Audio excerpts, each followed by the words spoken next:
Welcome to the Nick and Matt Show.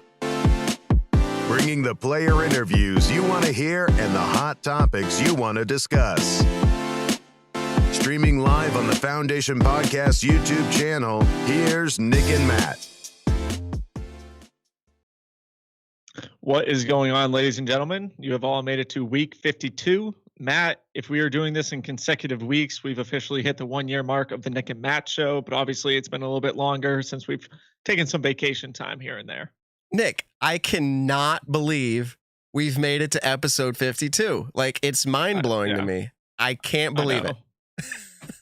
It's funny. I was looking on YouTube today, and I saw Terry Miller's the disc golf guy, and Smash Boxes, and they're on episode like 300 something. So that kind of blew me away. And then we're on episode 52. So I'm pretty blown away by that as well. Terry Miller, the disc golf guy, and I know he's one of the OGs for doing anything. I've seen him at Maple Hill, I don't know, 10 years ago. Maybe that's too far now, but no, maybe farther than that with his little flip camera. Maybe. So yeah, they've been doing it a while. They've been doing it a while. So Nick, how are you doing? I think I saw you won an event this past weekend. I'm going to let you, brag about that a little bit. So how'd that go? I did win an event this weekend. I went and played a tournament about an hour and 45 minutes from where I live at the moment. And it was a tournament. It was actually, a lot of it was a charity to Alzheimer's. It was called Anheuser's for Alzheimer's. And it was just a local C tier out in Dublin, Virginia. And I was able to walk away with a win by one. And the course was it was an easy course for the most part. A lot of people would shoot pretty well there, and a lot of people did shoot well. So one of the reasons that I was a little bit bummed in a sense, because I'm at the rating 999 and I really want to hit 1,000, especially if they ever take away ratings. I want to say that I got to that 1,000 rated mark. So unfortunately for that event, I actually did average a little bit below my rating, but at the same time, I walked away with a win. And to me, that's a better feeling than ratings. Cause Don't lie. Personally, I think wins matter. It's funny. I was saying this to a lot of people there. I was like, look, if I was 990 rated or 985 rated, I was like, I wouldn't care, but I'm literally 1 point away from the 4 digits. And at that point, I'll kind of say what Brody did. I don't care about ratings after that, but I do want to hit that 1,000 rated mark. And, that it's just kind of something in the disc golf world that we've held to a high standard as 1,000 rated players. And I do want to join that club. I want to join the 4 digit club, but I will say the day that comes where Nick Carl is averaging like 1,040 plus rated rounds, then I know he's much better than he was today. So it's still historical. It's not predictive. Anyways, cool stuff, Nick. You're so close. And I had a PDGA update as well. My highest rated ever. And I am going to brag as the am that I am. The am that I am. 959. I'm 1 point away from that 960. And I'm like, come on, baby. So you known that I putt better than I throw, but lately my throwing has been increasing, which is where my rating is coming together. So we'll get there. It's time. We'll get there with time. What do you think? The next update, you getting that 1,000 or no? That's what I'm hoping. So I have one more tournament that I'm actually playing. I originally was going to come up to Massachusetts to play the B tier that's happening in a couple weeks, but I don't think I'm going to be able to make that. But I am playing a tournament, one of the Blue Ridge Tour events down here in Virginia. And so this week I'm actually focusing a lot on my putting and going out and practicing the courses so that I can try to average over 1,000 at that event. Because I think if I average over 1,000, I have some rounds from last year that are only like 960, 970, and 980 rated. So if those drop off with these two tournaments, it should put me over that 1,000 rated mark. And I don't care if I'm 1,000, 1,001, 1,002. I literally just want to get to 1,000 and say that I've done it. That's all I want to get to. And it's kind of annoying because I don't want to be that. I don't want to be that 999 and then forever drop and have that like 999 curse. And then I also wanted to look at it. If I get to 1,000, this next update, then my 2 big tournaments happening in September, I'll be one of the people that are 1,000 rated in it. So, well, GMC and MVP, I'd like to say, I want to go back to Massachusetts and tell my mom that I'm 1,000 rated. That's, not going to lie. And she looks at you. She'll have no idea what I'm talking about. She looks at you, pats you on the head and said, Nick, you've always been 1,000 rated to me. Exactly. I'm a 1,000 rated son. Sure. She doesn't know what it means. Sure. So we're going to talk about some news from the week, including probably the most interesting topic of the whole week, the incredible mosquitoes in Michigan. Apparently, I've seen some crazy pictures. I've seen some crazy videos. It seems like a war zone with the mosquitoes out there. It's possible. Yeah. It's possible we might be able to get the TD from that event on just to talk a little bit about the event, including the mosquitoes. We'll talk a little bit about the UDisc rankings, just a little bit. What I mean is when I look at the UDisc rankings, I almost immediately shake my head in disagreement. We're going to talk a little bit about that, but not a lot, because next week we've actually lined up UDisc, including the owner, one of the original founding owners, Matt Kruger, and they have a data scientist. His name is, and they had to pronounce it out for me because it's written like DOEKE or something. I think it's Duca. He's a data scientist for UDisc, and we're gonna pick their brain and kind of maybe push a little bit and say, well, this doesn't seem right, or maybe this could be better, and we'll just get their insight on where they're heading with that. We're going to talk. I'll let you take the lead on that episode because I'm not much of a stat guy, and I know you're StatGram, so I'll let you take I'll let you take the lead on that one. StatGram, you're not wrong. That's an old nickname that I've had. What was I going to say in relation to that? Oh, I was listening to Grip Locked. Yes, I listened to the other podcast on the Foundation Disc Golf podcast network here, Grip Locked, and at some point they were all shouting and they all said something like, they should go on the Nick and Matt show. They should go, and they were talking about UDisc. Yeah. So we lined them up. Cool. The D-Glow predictions, that's coming up. And as you see in the title of this show here on YouTube and in your podcast platforms, was the Celbrity Pro-Am event a success? So we're going to talk about that. But before we get into that, we are going to have a special moment here with sponsors for our show tonight.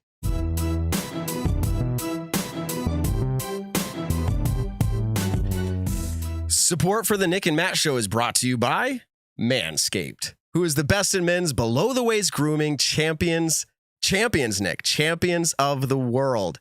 Manscaped offers precision-engineered tools for your family jewels. Manscaped just launched their 4th generation trimmer. I love the names, Nick. The Lawnmower 4.0. Yeah. You heard that right. The 4.0. We're some of the first to have it, Nick, and experience this. Join over 2 million men worldwide who trust Manscaped with this exclusive offer for you. You can see it scrolling on the screen if you're watching, and if you're listening, 20% off free worldwide shipping with the code. It's really hard. Nick and Matt. Spell it out. Nick and Matt at manscaped.com. Nick, what do you think about it? I love it. It's wireless, it's waterproof, it's got a quick charging system, and it comes with multiple different heads on it to where you can have that perfect length that you like. I agree. Very cool. As I said, the flashlight, all that stuff. It's an incredible tool. Maybe we got to come up with something to try it out with for the show. Maybe I'll shave the beard off, or like my whole head. Maybe. But I haven't agreed yet with what that will be. Maybe we'll let the chat come up with that. But we want to thank Manscaped and to the disc golf world at large. Go out there, please use this. They support disc golf through this podcast, manscaped.com, Nick and Matt. And I will say this for the women out there. Get this for the man in your life. He will thank you. He really will. He'll say, this is very cool. Thank you very much. All right, let's close it out.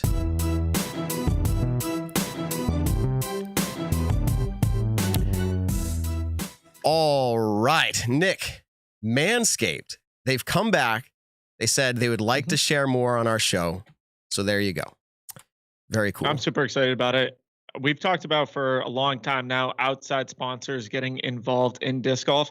And honestly, with this podcast and our podcast platform with Foundation, it is a way for them to get involved in the disc golf community. I'm excited for it. And it's funny enough, when we actually did our first ad read for them, a bunch of people were talking about it with me at a couple of our weekly leagues in person. So there you go.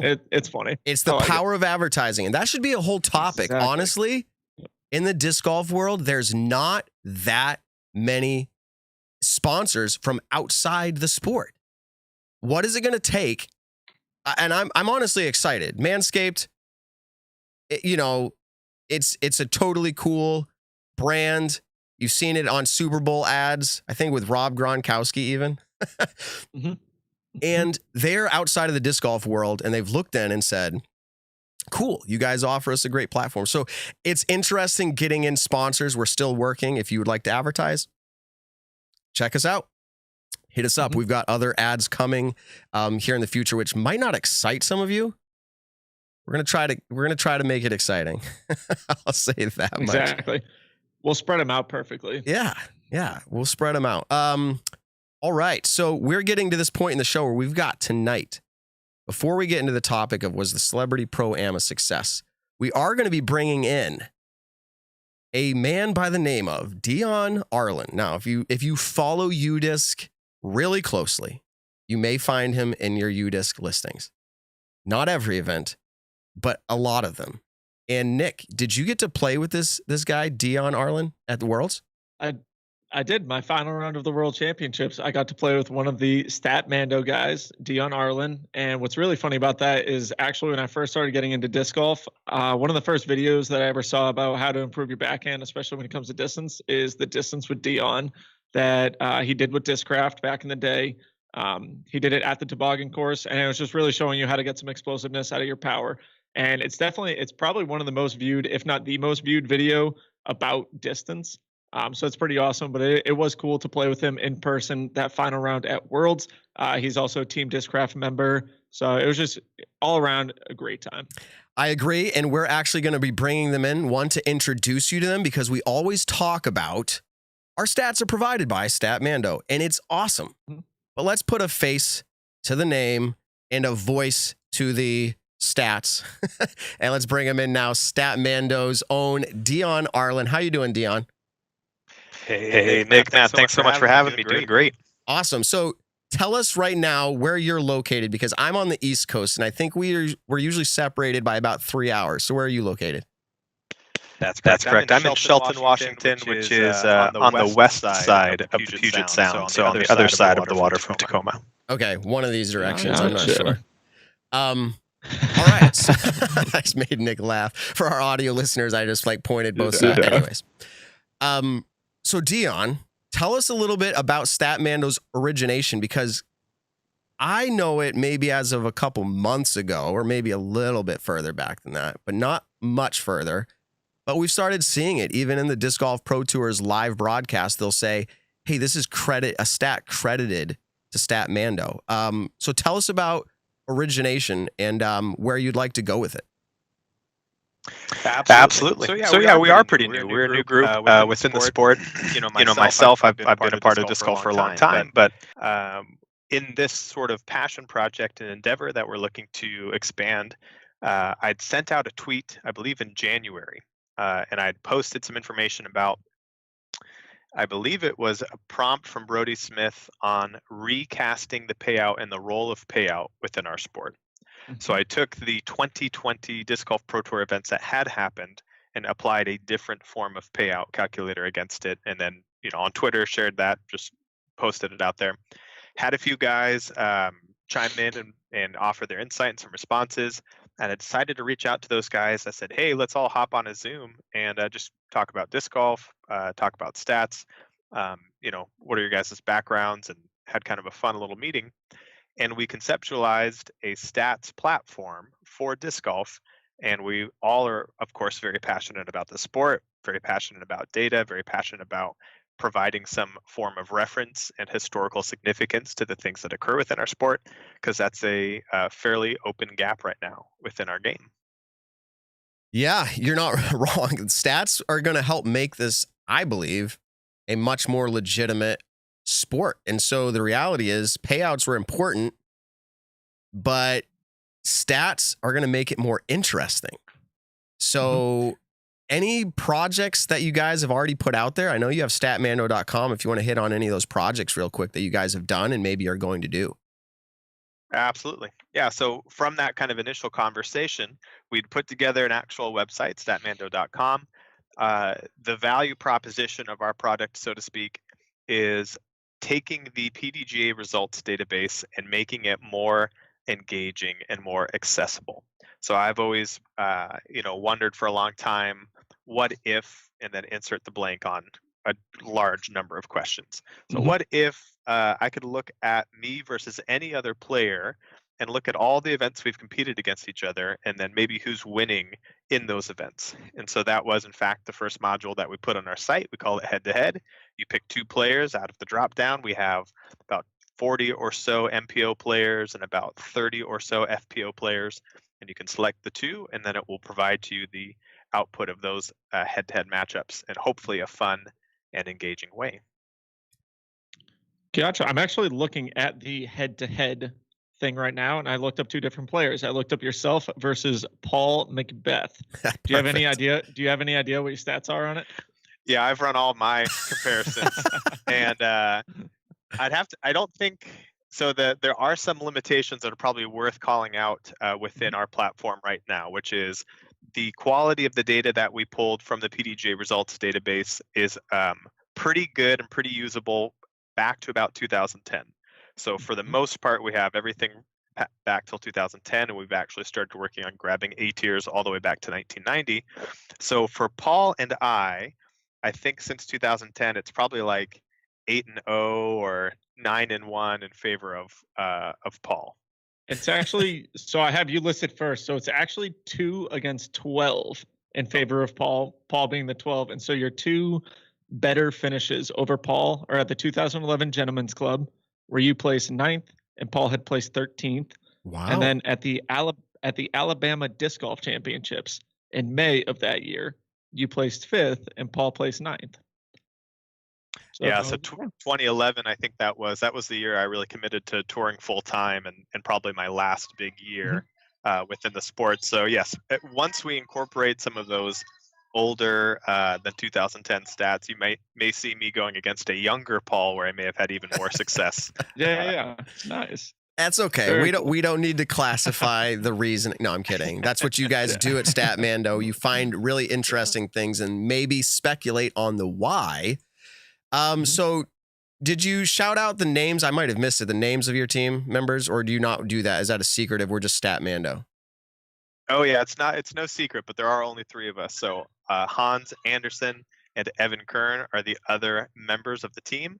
Hans out of the Dallas area, and Evan's actually in your guys' neck of the woods there in Massachusetts. So yeah, they're both developers. I have a less technical background. I do work in IT and understand sort of the development process and work as like a business analyst in my field. But they are the dudes who actually wrote the code and built the site and put it all together. Pretty cool. Pretty cool. I will say it's pretty cool, and it's only the beginning. That's the other part of it. So really, we've been talking about you for months, and we totally appreciate this partnership that we've worked out with you. It provides us with interesting stats, some of the generic stats as well, but it provides us with interesting stats that we're able to provide to our listeners. So listeners, if you enjoy the stats that we provide, say thank you here to one of the team members, Dion. And we're actually going to turn it over to StatMando as often as they'd like to come on the show. We'd like to make this reoccurring on somewhat of a regular basis. We're going to turn it over to StatMando. And so without further ado, the expert StatMando, we're bringing you on. What do you have for us tonight? All right. Yeah, we've prepared a little fun thing for you guys. And Nick, you even already touched on it, which is at one point we'll run I've got a featured head-to-head comparison for you guys to debate, and then we can reveal the answers. And probably the most exciting thing that we have found is, as you start to look at the data itself, and again, our platform is designed to make that data really accessible. So there will be plenty of more modules to come on our website that make sorting someone's career performances, looking at kind of trends within the game and within the sport, very easy to do. And that sort of is the tip of the iceberg. So you have a thought, you might be able to go research that stat on our platform, but then it really triggers all the fun and exciting nuanced conversations about our sport, because we're all disc golf nerds, whether we like it or not. And this would hopefully be a powerful outlet for everybody. So historical stat today. Okay, this is in response to a very recent round performance by none other than Owen Scoggins. Did you guys talk about this on your show? Did you note her amazing performance, her 1050 rated round about 2 weeks ago? We briefly mentioned that the tournament that she was at, did it end up being 1050 or 1053 or somewhere around there? I forget the exact number of it now, but we did briefly mention it. Yep, I think I've got it at 1050, but that is something that does occur within the PDJ results, which is it may be unofficial for an initial moment of time and then official. Yep. We'll go with 1050 tonight. So this is sort of where StatMando hopes to add some value to our sport, which is, do we know just how historically significant that performance was, right? So of course it was a phenomenal round, but what are the things that can quantifiably be said about that round? All right, so here's the quiz. I'm going to set up some statement and responses for you both now. Okay. So Owen Scoggins' 1050 round was the 5th highest rated round within the database that we have. It was historically significant for what reason? See if you guys can guess the reason right out of the gate. Okay, real quick. What you said, this is the 5th highest. Is this 5th highest from a female player? Is that what you're saying? Okay. From an FPO player since 2010. Okay. Yes. And you're saying, what is one of the most significant parts of that stands out? There was a reason in particular that I wanted to feature this stat. And if you guys don't get it right away, that's okay. I'll fill you in. And then we'll talk about maybe some other times that has happened historically. Yeah. I was going to say, it's probably, I don't know if this is the answer, but it's probably the highest rated round for a female this year so far. Yeah, it should be top 5. That's correct.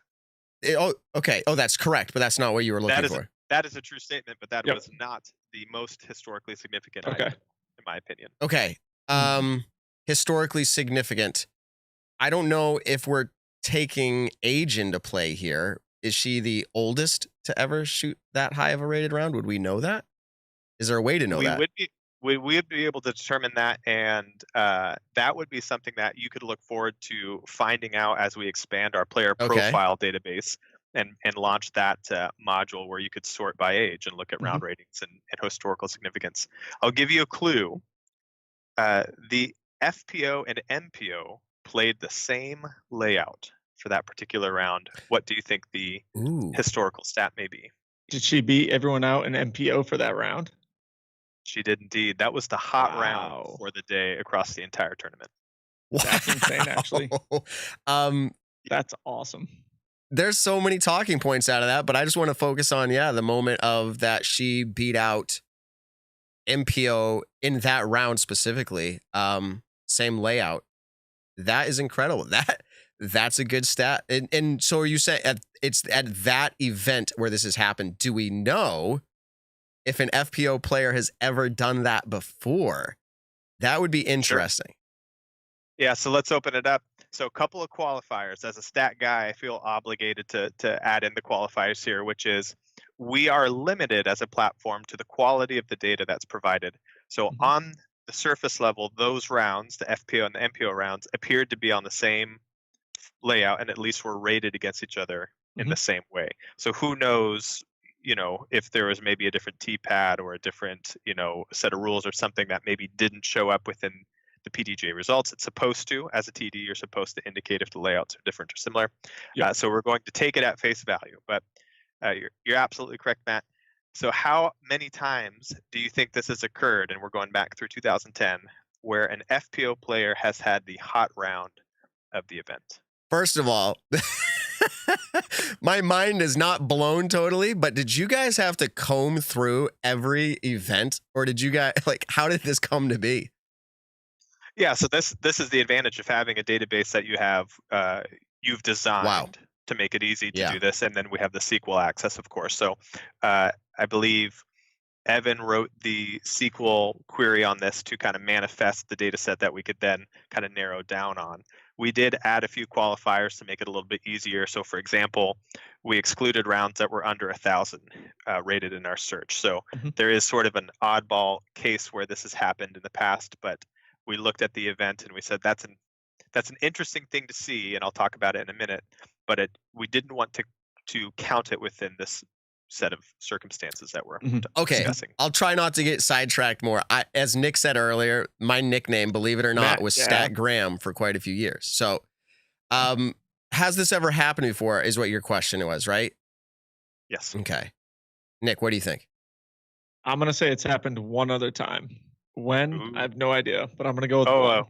Oh, Nick, it looked like you were researching. It looked like you had something ready No, to go there. I was researching. Actually, I was looking at that tournament that Owen was in, and she would have won it in Pro Masters, which I thought was kind of cool, and she would have gotten tied for 4th place in MPO. So those are just two things that I was looking at really quick.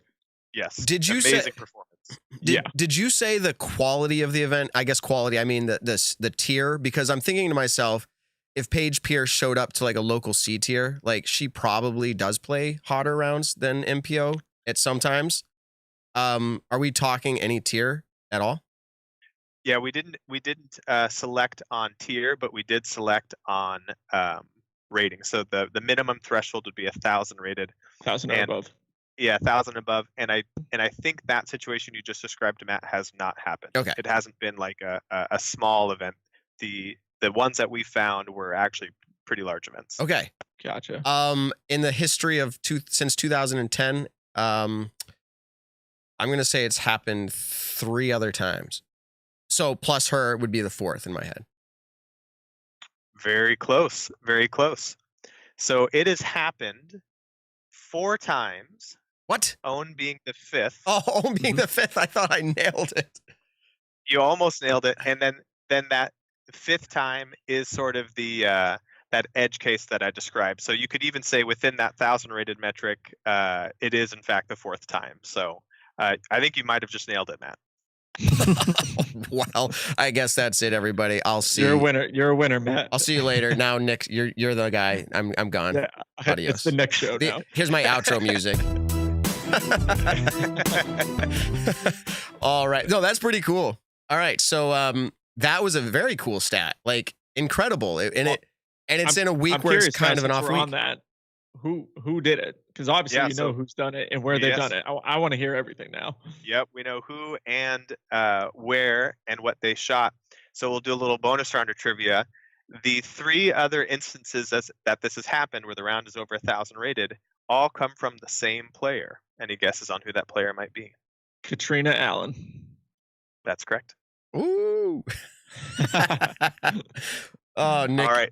Nick's smiling so big right now. It's because since last week's Judge That Disc Golfer, he destroys me. Now he comes out and nails these. Like, good job, Nick. Good job. I just had a feeling that Katrina Allen was the one. Yeah, she has had some incredible performances, and so that now we're getting into the real nitty gritty. Could either of you name? There's a couple of ways you could slice it up. What event or events that she's done this at? Who she beat, and what those rounds were rated. Those would be the other metrics I have. Any guesses at all? Otherwise, I could just rattle them off. I would say events, I have no idea. But players, I bet you she's beaten Paul Ulibarri before. And I'll leave it at that. That's a great call out. That is true. Yeah. Matt, any guesses or stabs on that one? I no. I'm just gonna say no. I'm not prepared, I guess, to answer that one. All right. So here's the other stats. In 2016, she shot a 47, which rated as a 1025 at the Cactus City Championships, which was a B tier in Arizona, tying Anthony Barella for the hot round and beating Ulibarri by 6 strokes. Wow. The other one is also in 2016, she shot also a 47, which was rated a 1013 at the Great Lakes Open. So D-Glow coming up. And at that particular event, it was at a different course. Stony Green Long was the name of the layout. And she tied Paul Ulibarri again and beat Reed Frescura by 1. So just to be clear, because what we're talking about is she tied the MPO hot round. That's correct. Wow. And then in 2014, she has an outright hot round. So her and Owen are the only 2 who have ever outright had the hot round. And this was a 55, which rated as a 1016 at the Chattown Showdown B tier in Tennessee, where she beat James, Cole by 1, and Schustrick by 4. Yeah. Wow. And I want to clarify again, because I'm watching the chat, I'm thinking through these things in my own head. We're not saying that the rating is what was higher than the MPO. We're saying they actually shot better, correct? So Or tied. So the criteria for this stat was that both the round and the rating would be higher because they were on the same layout. So this is sort of an equivalent. Okay. You know, in what times has the FPO player just totally shredded and would be dominating the round? And these are the times. Exactly. So same layout. The stat with the rating was part of this just as a criteria, but that's obviously related to them shooting the same or a better round on the same layout. Yeah. Exactly. That's incredible. So that's a good stat. I really like that stat. You guys worked hard to find that one, and that's why we like you. Well, and that's the thing where as a platform, as we refine and develop, you know, these sort of queries where we can pull the information and produce it may take 15, 20 minutes worth of research the first time around, but then it's repeatable, right? So now we can start tracking it, publishing this information, and refreshing it over time. And so we only have to do the stats research once, refine it over time, but we'll have this entire library of interesting facts at our disposal. So that's pretty rad. That's awesome. Totally. So what else you guys got today? Yeah, I've got an interesting head-to-head matchup. We went through our site, so those at home can do this together with us at statmando.com in the head-to-head module on the MPO side. So I've got 2 players that I wanted to highlight, and I'm going to have you guys sort of debate and discuss their head-to-head performance. Can we use this Yeah. tool over at StatMando? Can we do it right now? And we'll just like, who can type faster? Yeah, you can. So this will be less competition quiz based and more. I'm curious about your guys' thoughts. Okay, and again, good. sort of the reason this module exists is to find these interesting matchups and then talk about them. Of course, that's what we want to do. That's what Exactly. All right, give it to us. So the 2 players are James Conrad and Chris Dickerson. Okay. And so if you plug them in and you say for all of the events that they've competed against each other, which interestingly starts at 2015 because Chris Dickerson's only been a PDGA member since 2013 and playing Open since 2014, which sort of blew my mind. I know, right? But if you look at these 2 players and look at their head-to-head, you find that they've competed in 63 tournaments together all the way up until their 63rd matchup, which was Worlds. And Chris Dickerson is leading that matchup 40 wins to 22 wins on James's side. They've tied once. And then the fun thing about the module is it also breaks down their performance within those 63 events. So in the times where both James and Chris are in the field, James has won the tournament 6 times. Chris has won the tournament 10 times. You can kind of see their podium finishes and their top 10 percentage. And then all-time stroke matchup, James is at 12,281. Chris is at 12,058. So Chris has a better performance historically over James and a lower stroke count. Okay, so you want our reactions to that? I'm going to get your reaction, and then we're going to refine the matchup a little bit and have an additional moment of analysis. Oh boy, Nick, are you getting really excited right now talking all these numbers? Yes, mostly because I really like it because a lot of these events like majors and stuff like that I've been to in the sense of like I've seen these players win at certain events and I've seen them lose at certain events, and so it's kind of cool to actually dig down into the stats and really get a feel for everything that's happened. Yeah, I agree. And so I am going to give you my reaction to that. And first of all, I would say that before you gave us the head-to-head, matchup, you said James and Chris. My initial reaction was, all right, Chris Dickerson probably has the most wins out of that head-to-head. Like, so I felt that way. I don't know. I mean, what was the win count there? 20 something, or what was it for Chris? 40. Yeah, so it's 40 for Chris, 22 for James. Okay. And those are wins, you're saying, when they were at the same event? So the overall record between the 2 players is how they fare specifically against each other. Okay, that's the head-to-head. What was the win? That's the head-to-head. What was the win for Chris? It says how many times he won when they're at the event. Oh, That's right, 10 times. Okay. So when they're both in the field, 10. James is 6. So another way to look at it is when James and Chris are both in the field, they have a 16 out of 63 chance, whatever that fraction would turn out to be. 1 in 4 almost. Yep. 1 in 4 odds of winning the tournament. Yeah, that one to me is kind of interesting because Chris won 10, and honestly, I guess James only won 60% of the time that Chris did, meaning 6, 10, and 6. I don't know. I would have to stare at these for a while and find the cool stuff, but that's what StatMando does. So let's break it down a little further. That's right. So if you take a look at their overall matchup, you see kind of the historical trend of how they've played, how they've both developed. Kind of a fun shout out is at that event in 2015, Dickerson was 999 rated. So Nick, he was in the same boat you were. All right, let's go. There's hope for Nick won yet. That event. Okay. And James was 988 rated in that moment. Now, James has been playing for a long time. I was actually in Junior Worlds with him in 2005. So he's been playing for a long, long time. But so now if we say, okay, let's refine this. Let's only look at their majors. James and Chris head to head on the majors. How many majors do you think they've played together? 17. Not a bad guess. 10 times they've been in the field together in majors. And this is where you see it's a little bit more competitive. It's actually split 5 and 5. Okay. And of course, you've got James with the 2 major count, Chris with 1. Yeah. So, and to be clear, the reason I said 17, I guess I was thinking about how many majors has one of them played. And I was like, they probably played 17, but that doesn't necessarily mean they've both played it. But they've both, what was that 5-5 stat? Split 5? They've both beat each other that many times? That's correct. Okay. So they've played 10 together. They're equal as far as beating each other out. Interesting. All right. That's right. And they've combined won 3 of the 10 majors they've both been in the field at. So their win percentage goes up a little bit there. Odds of either of them winning when they're both in the field are 30% compared to the 25% in any event. Oh, so when they're both there, they have a better chance. Exactly.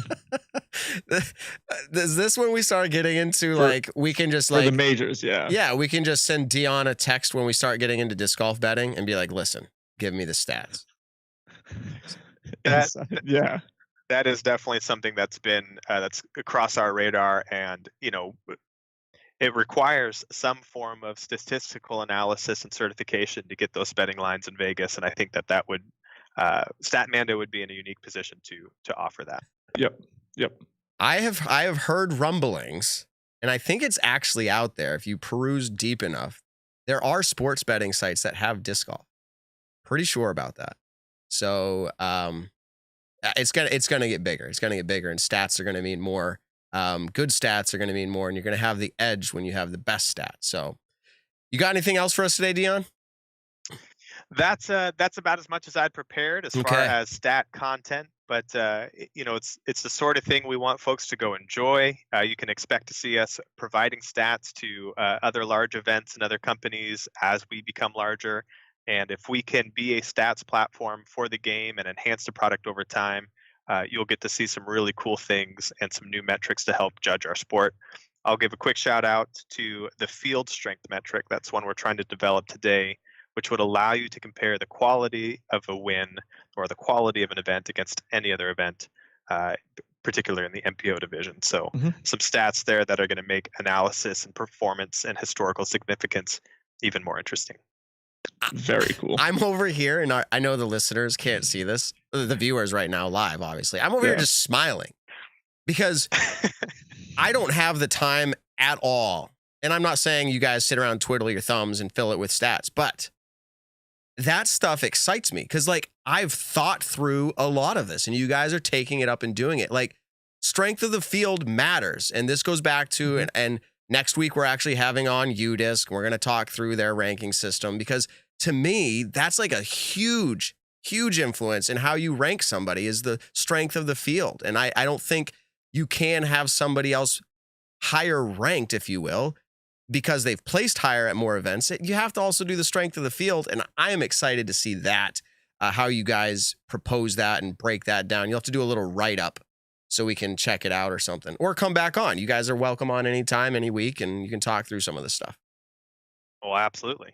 And yeah, it's exciting because we think that those quantifiable metrics are going to make being a manufacturer, being a sponsor, that much more significant, and ultimately empower the players.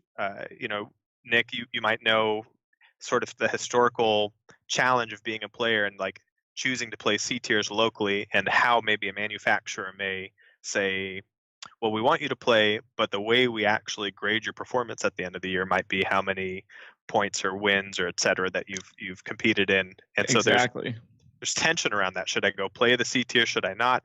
So if we sort of remove this subjective questioning around events and quality of events, it's going to make the conversation around player value and performance hopefully a little bit more intelligent. Absolutely. I love that idea too. I love anything that at the moment is going to give players a little bit more of a position to talk about their next level sponsorship and everything like that. And having a system like this is obviously going to benefit them. So that in and of itself is an incredible feature. Exactly. All right. Well, we thank you very much, Dion, and your whole team for sure. You guys have been hooking us up with this. I'm a talk show guy. You've been hooking us up with stats for months now, and we couldn't be happier with the partnership. I said this to you pre-show. Don't forget about us when you make it big and you're actually the main stat producer for ESPN and everybody else. Yeah. Just all right, Nick and Matt show, OG for life. Exactly. Appreciate it. Totally appreciate it. And I don't think we need to promise the same. We're not getting bigger, Nick. We're just staying the same size. We're getting huge. We're getting huge. Listen, and I'll say that because you remember when we were talking about kind of like the world's hangover thing, and then StatMando, you guys went and looked it all up, and then what happened on the Disc Golf Pro Tour? They actually took those stats from and shouted out StatMando, obviously. So I think that's pretty cool because we were all, Matt, you, me, Dion, we were all involved in that. It's a ripple. It's a ripple. Absolutely. It was an incredible stat, actually. I did not realize that Paul did that well after Worlds every single year. I actually thought that there was like kind of like how James did it, to where win World Championships and then have, just barely or just out of the top 10 finish at his next event.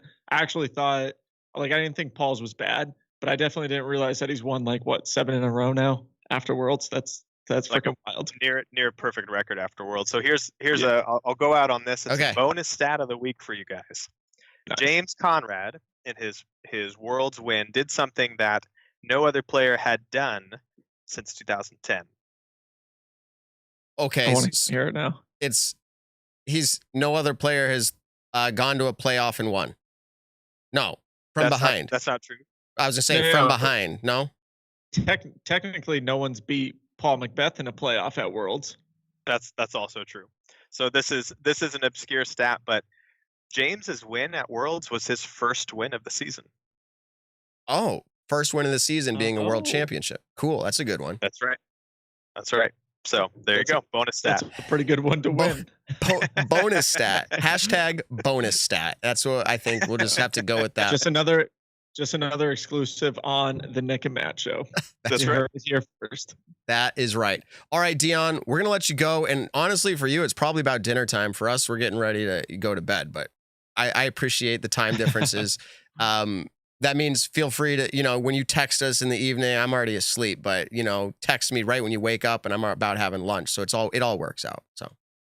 Sounds good. Thank you guys. All right, everybody. That was Dion. Thank you so much. Yes, thank you so much. That was Dion Arlen, everybody, of StatMando. Totally appreciate having him on the show, providing us with all those interesting stats. And Nick, they called me StatMando because I liked looking at numbers, but I don't think I went that deep in a while. That was like really interesting stuff. I know, right? I love it. It's like, I remember when we had UDisc Matt on our show last year at some point, and it was just like all these numbers are getting thrown at me and I just have no idea what to do with them, and kind of the same thing. But it is really cool to have such in-depth stats throughout every single event. It's awesome when, we open up an email and we have everything just already planned out for the CCR, for Warwick, for Mad City Open.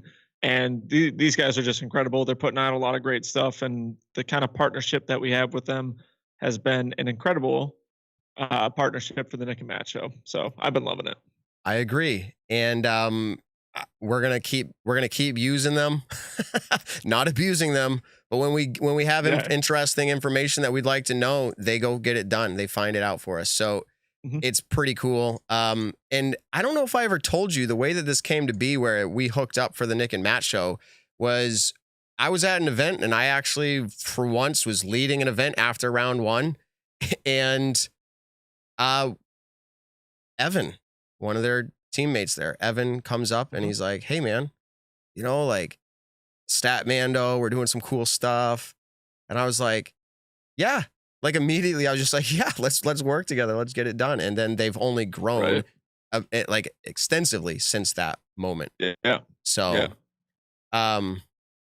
it's been awesome. We tweet at each other a pretty decent amount on Twitter. So it's been fun talking with them. And, you know, fortunately they listen to the show, obviously. And, I can't say that word actually. So Hannah texted me earlier and she said, I said obviously too many times. And so I have to make sure that I'm not saying that.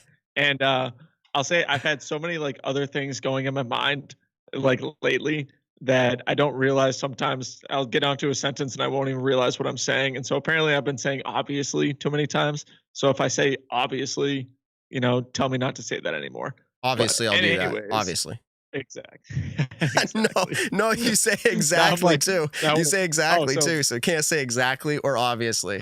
Here's one other one. I gotta rewatch everything. Let's do this game, everybody in the chat. Write down Nick's favorite phrases. You ready? Here we go. One of them is, "and everything like that." In fact, you'll say "and everything like that" enough, and I'm just picking on you. Believe me, people pick on me. Yeah. But someone in the chat was like, "Is that like a regional thing?" Because like you say it a lot, and I wonder if it's just like a regional thing. No, it's 100% just a nervous thing of like, that's how I want to end the sentence, and that's how I send it back to Matt. That's 100% just not knowing what to end a sentence with. It's funny. It's. I was actually thinking of this when we were just talking to Dion, and how much easier it is when kind of like Matt and I did the show together, sitting right next to each other. Yeah. Because you can kind of like, you can flip over the conversation easy to where like, if I'm off the screen, I could raise my hand and Matt would know, hey, Nick has something to say now. And same thing, Matt, you would have something to say. We could always just go back and forth. And now that we're kind of Skype calling, it's, you know, we're learning how to end a sentence in the way that Matt now knows, okay, now it's my turn to come into it. And especially in an interview process, to where we're not right next to each other, it's like if Matt asks a question, the player or the person, whoever is online, they answer the question. I have a follow-up to it, but also Matt has a follow-up to it. So we end up interrupting each other. We're figuring it out. I'm not a professional podcast guy, but I hopefully will be in the next 3 years. But trial by fire. It's true. And I will say this, now we're just talking about ourselves, but I feel like we've gotten better. But here's the interesting like dichotomy you just brought to it is like we were getting better and then you moved. And it was like, as you just said, then it was like starting over, being like, okay, like I'm literally not there with him. Like we can try to send each other text. We can have show notes really kind of clear, but like we're still figuring out the dance. We appreciate everybody sticking along for the ride through all this. I'll tell you that. Go get a Nick and Matt shirt right now so you can have one of the originals. Get one of the hats. So you can say, I knew them when. I knew them when they would just constantly talk over each other. And yeah, so. All right. Exactly. Nick, I'm asking you live on air right now. Are we going to be able to line up that other guest? I saw that we've connected with them. Yeah. I'm just curious if you think they might be ready. Did he wave to you? Oh, yeah. So yeah, shoot him a call and see if you can get him in. You think he might be ready? While you're doing that, I'll kind of introduce him before he actually jumps onto it. Wes Shinevar was the tournament director for the CCR Open, the big A tier that actually just happened in Michigan. One of the other incredible things about Wes, he is actually the team captain for the Discraft Underground team, which is the team that I'm sponsored by. I wear their sweatshirt all the time. I really, really do appreciate the opportunity that Wes has given me in the last, we're going on 3 years now, I think. And so we wanted to get Wes to jump on tonight to actually talk about the CCR Open, talk about tournament directing in a quick sense, but then also one of the biggest headlines Matt was talking about earlier. And if you've seen the post-round production, you will notice people were wearing masks, and not the time that we normally are used to seeing right now. They're wearing mosquito masks. So we're going to talk to Wes really quickly about everything that goes along the lines of that. So without further ado, I'll introduce Wes Shinevar, team captain of the Discraft Underground team. Everyone might know him also as Team Stamp Wes. What's up, guys? Thanks for having me. Yeah, awesome. And it was such a last minute interview. We're not going to lie. We came down to the show and I was like, you know what, Nick? I said, and it might be unfortunate, but one of the biggest talking points of this whole week was mosquitoes. It looked like battle out there. And I know that you were promoting this leading up to the event. You were saying like, we are doing everything we can. But can you just like give us a description? And the event's over. You're not going to scare anybody away. Give us a description of like really how bad this was. Yeah, this was just about as bad as I've ever seen it since I started playing this course in about 2016. And we've had some spells where, you know, in the early spring when it's really damp, or maybe real early summer, where the mosquitoes will be bad for, you know, a week or 2 weeks or somewhere along those lines. But yeah, it was pretty bad this weekend, and it's just super unfortunate. Several weeks ago, about 4 weeks ago, not a single mosquito on either course. We had a extremely dry spring here, probably one of the driest springs we've ever had. And then we get to the last 4 weeks here, and it just has not stopped raining, including the round on Friday. So with all that rain, came the mosquitoes, and yeah, they were pretty bad. So is this like, was this mosquito bad? Like, as in like you would be swinging and whacking and they would just keep coming. Like you weren't going to stop. You weren't going to whack them away, right? Yeah, this wasn't, you know, the occasional mosquito landing on your arm or, you know, on your face. I mean, just these guys are trying to perform at such a high level to compete at an A tier. There's a lot of cash on the line, and, you know, really every putt is valuable. And to have mosquitoes landing on your arm, your putting hand, your face, I mean, just those distractions while you're trying to perform at the level that these guys are trying to perform at is just so annoying. Oh, it 100% is. And then you have the distractions like on the course as well. You have, you know, let's say for the couple lead cards that are out, or the lead card, chase card, maybe the third card, you got spectators walking around. I did hear on the post-round production that a couple of the holes towards the back of the front nine, they don't coincide with each other, but they're closer to each other. So you have groups following the lead card, the chase card. You get clapping when someone hits a putt on a different card. And then to top it off, you have the most annoying thing in the world, and that's mosquito. Oh, probably the second most annoying thing in the world. You got mosquitoes going at you. So Nick, definitely not a fun time. What's the most? Yeah, what's the most annoying thing in the world? You said second. What's the most? I don't know. I hate ticks, and they're bad right now. So I will take ticks over mosquitoes personally, but I've never had Lyme's disease. But yeah, I would do it because I can check myself after the putt or like at the end of the evening. Mosquitoes is like you're like lining up and they're like buzzing in your ears and like So. All right. Besides mosquitoes, which obviously we saw people decked out like we've never seen before. If you haven't seen this, guys, go check out I mean, I'm trying to think. Lisa Fakis. I'm seeing a lot of the FPO posting. Holly Finley. I saw some of the camera crews out there with the full, you know, netted mask. I've seen someone. Was it? Yeah. Who was it in the full body suit of mesh? Do you know who that was? I forget. Was it Lisa? It was someone. Tristan Tanner, the last day on the coverage, is wearing his head net for pretty much most of the round. And you can't really see the camera guys up close, but all of these camera guys are basically decked out in what would normally be like full rain gear, where they have pants, long sleeve, some gloves, rubber bands around the ends of their jackets to keep their wrists protected, hoods over their heads, and then bug nets over their face. Those poor camera guys really get themselves in some tricky spots out on the course where they got to be behind the players or maybe in the rough to make sure they get the shot. But you know, those guys are some of the big heroes of the weekend, making those sacrifices to get good angles on all the shots. Oh, absolutely. Is running okay? When I was growing up, I remember seeing people running with like black plastic bags duct taped around like their body with sweats on, right? To try to like sweat weight out or whatever it was. I was like, I don't know if that's still a thing, but that seemed kind of like a trendy thing back then. Maybe not a healthy thing. But like in my head, I'm imagining these camera guys just like sweating horribly in their like rubber rain suits. And like they're out there trying to capture the shot, but not getting bit by mosquitoes. So not getting bit. Yeah. It was also not cool or cold at all this weekend. It was, you know, fairly warm, fairly humid. Again, we've had a lot of rain. So for those guys to have to wear all of that gear on top of the weather. Yeah. It was a tough weekend for all of those things. I saw Tristan wearing, he was like white Under Armour kind of like leggings, and then he had white Under Armour sleeves and everything like that. And then on top of the mesh hat for the Mosquitoes. That just sounds miserable heat wise. Yeah. Holy cow. Yeah, it was tough weekend, but it's really the worst it's ever been. So I'd love to promise everybody it's never going to be that bad ever again. Yeah. But I guess at the end of the day, you never know. Cool. Well, let's hop off that subject really quick of the Mosquitoes, because they're annoying in and of itself. Let's actually talk about the event really quick. We had some pretty incredible things happen, obviously, with Team Discraft member Chandler Fry winning the event. And then shout out to Kristen Tatar for winning the event in the FPO division. And not just winning, dominating the FPO division. So talk to us about that. You're obviously on the ground, tournament directing everything. Do you get to watch the round at all? What's kind of like your ordeal when you're out there?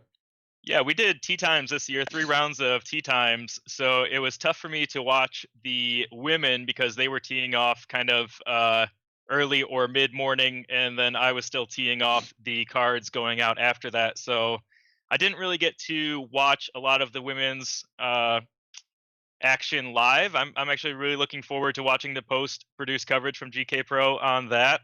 I got to watch maybe their last 2 or 3 holes a couple of times, and I was obviously following live scores throughout the day and watching what Kristen was doing out there. So didn't get to watch a lot of the FPO coverage, but I did get to follow the lead card for MPO each day.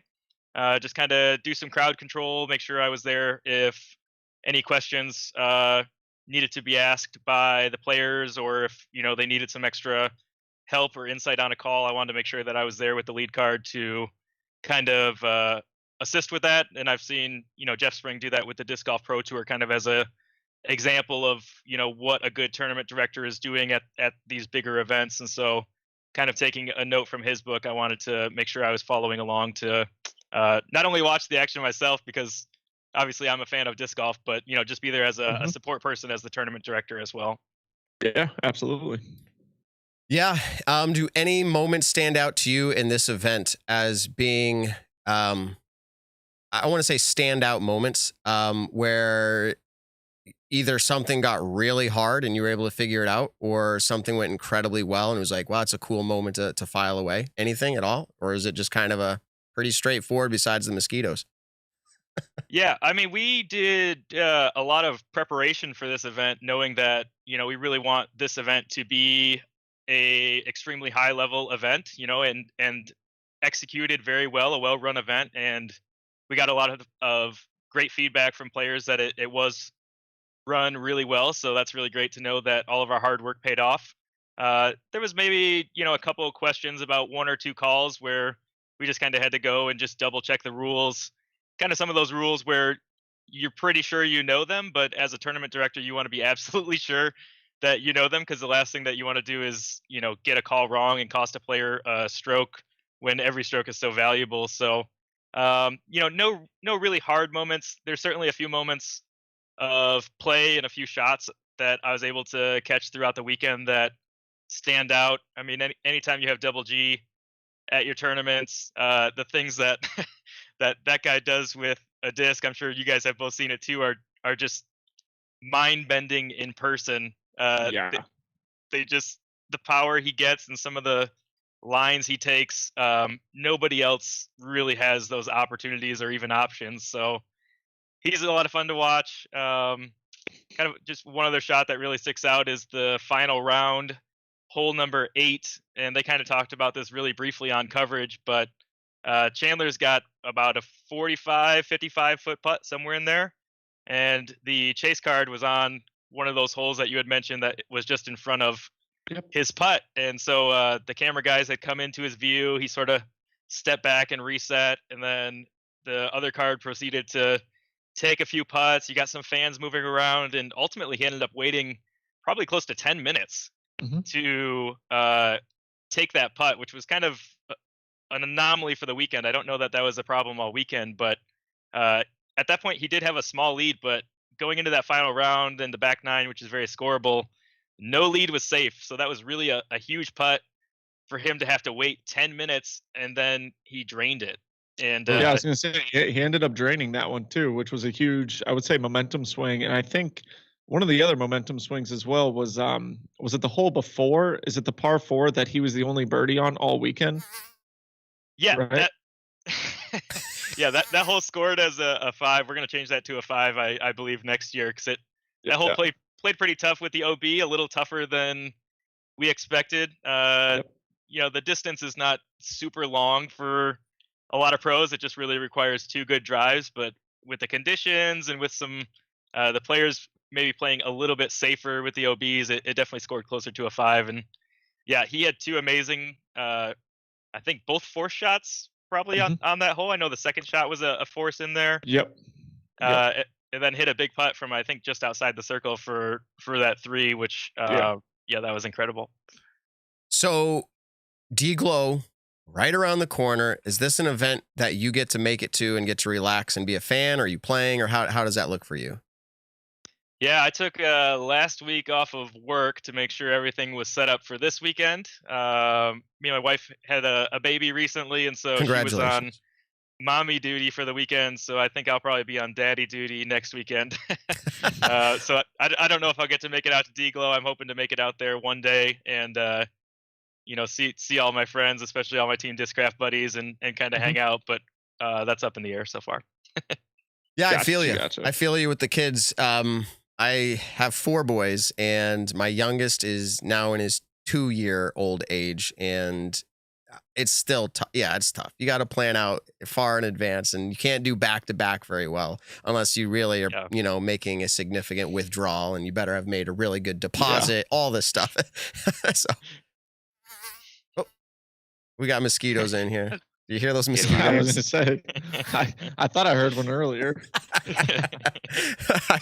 I'm having too much fun with the mosquito sounds. Exactly. So besides that, do you have anything to do with Nick making it off of the underground team onto Discraft? Anything? Can you put in a good word for Nick? I mean, he's been really trying hard. He's 1 point away from 1,000. Like, he didn't pay me to say this. I just Wes and I don't have this conversation every other day. Oh. Yeah. I think Nick Carl's really one of our bright stars on the underground. Thanks for the quick underground plug. You know, wearing the underground hoodie, we get a lot of people who say that you know, Nick Carl more or less referred them to the underground kind of through way of public image. So I think Nick Carl's super close. It wouldn't surprise me if he gets a call here in the near future. But underground for life. Underground for life. That's what. Nick. Hey, I'll tell you this. I'll always keep the sweatshirts and everything like that. You know, technically all of my pro wins have been with Discraft, so I'd like to remain in that situation. Heck yeah. Honestly, I think Discraft Underground knows what they have with you, and they're like, why would we ever recommend the promotion? We'll just keep them and put a shining star on Underground. So, well, I was going to say the episode that we did with Paul has over like 130,000 views across YouTube on all the different clips and everything, and I'm pretty sure I was wearing this sweatshirt for it. So I was like, all right, well, there's my social media for the year. Yeah. Yeah, you'd be amazed how many people say that they have seen you on, you know, heard you on the podcast or seen you on the videos. It's a big number. Awesome. Hey, just doing my part. Code what is that? Discount code Nick 20. What was that? It used to be code Nick 10. Rest in peace, code Nick 10. Now it's Nick and Matt. Now it's Nick and Matt for Manscaped. So go ahead, check that out sometime. But also, if you're ever ordering a disc off of the Foundation Discs website, I have an affiliate link. If you go on my Instagram bio, it's open. You don't even have to follow me on Instagram. Just go ahead and click that link. Any and all purchases that you do through Foundation Discs through my link, they help me out. So I'd really appreciate that. Shameless plug right now. That is shameless. Nice. That is shameless. And we're glad to have you on tonight, Wes. Is there anything that we missed that you want to shout out that you're like, hey, man, you have me on. Now's the time. Yeah, you know, one thing I would love to say is that, you know, I get so many questions about running tournaments, and I think it would really be tremendously valuable for players to run tournaments, even if it's an unsanctioned event, just to kind of get a glimpse into what a tournament director does, you know, and even running a C tier.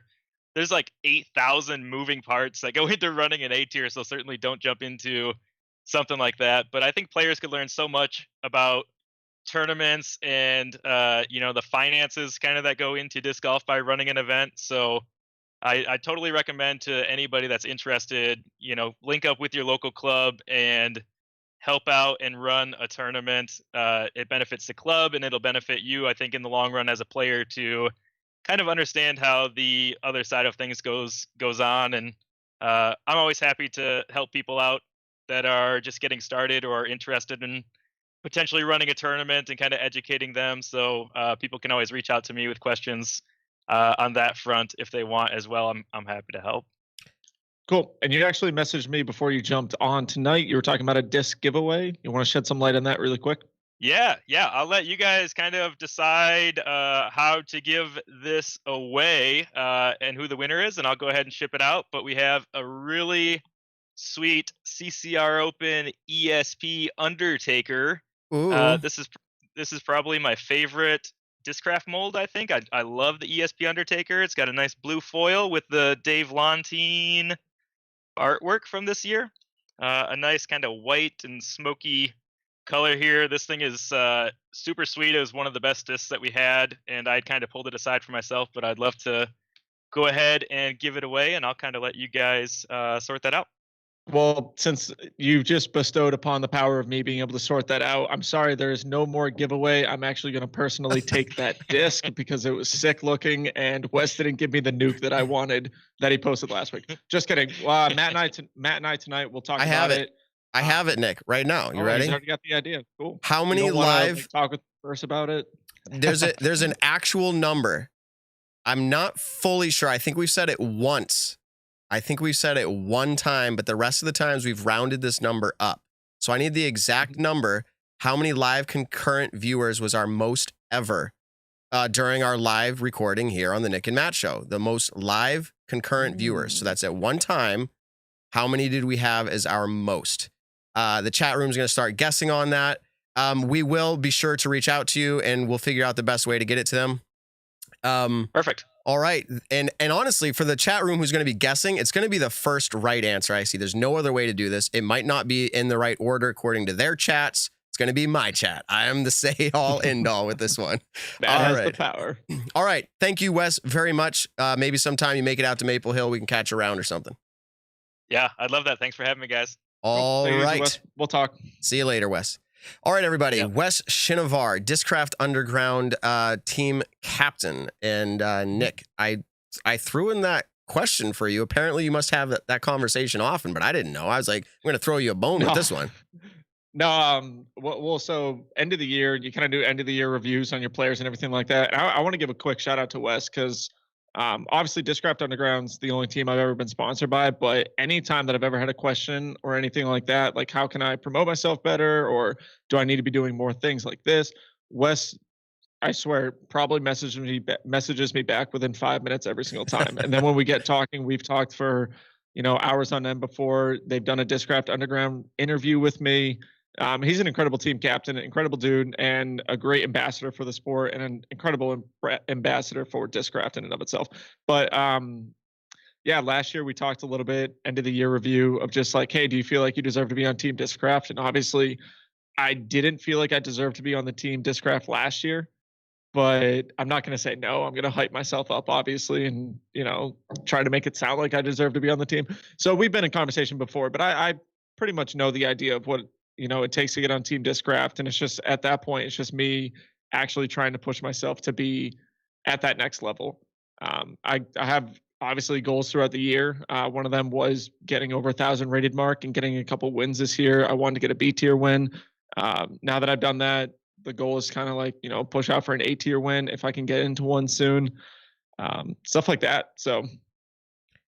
Yeah. And everything like that, Nick, right? And everything like oh God! You didn't even say it. No. You actually said a variation of it. You said something like, I don't know. You said a variation of it, but the guesses are still coming in.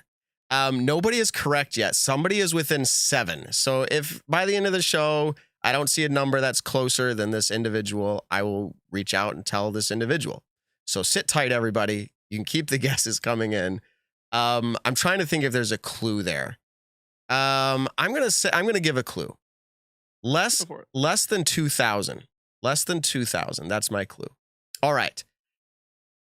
So, moving into a few topics here as we continue on.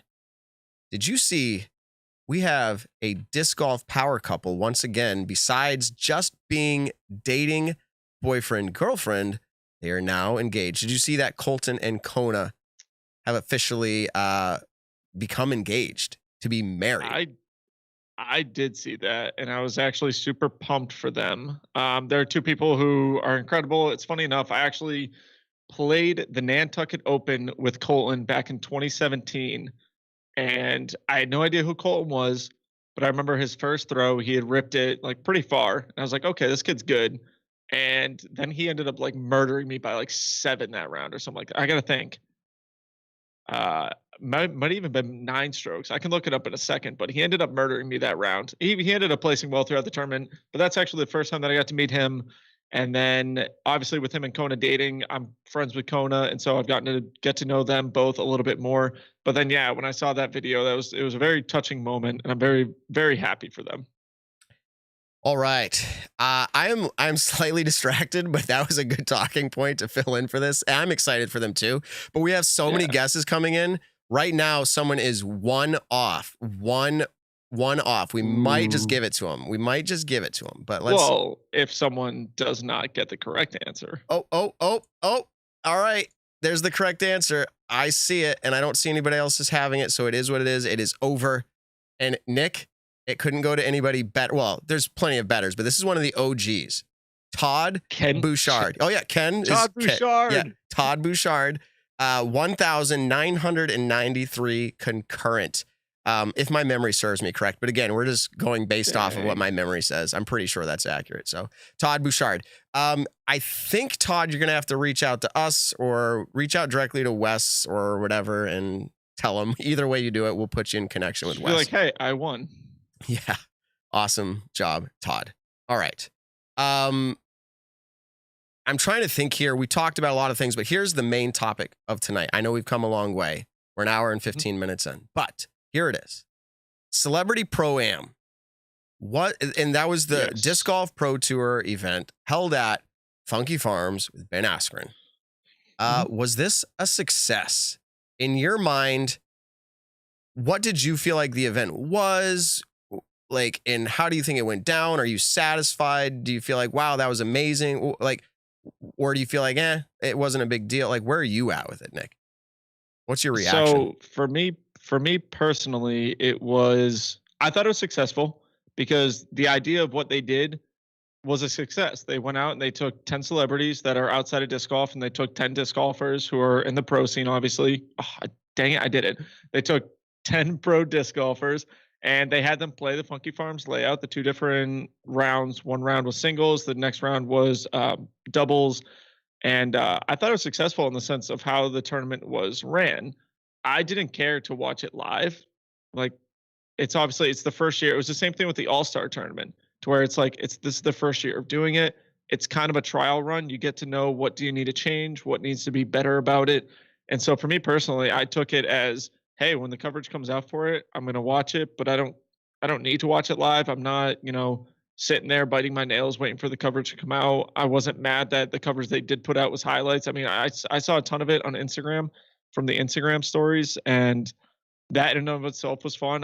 I followed it on UDisc Live, and so that was fun for me. So I personally considered it a successful tournament.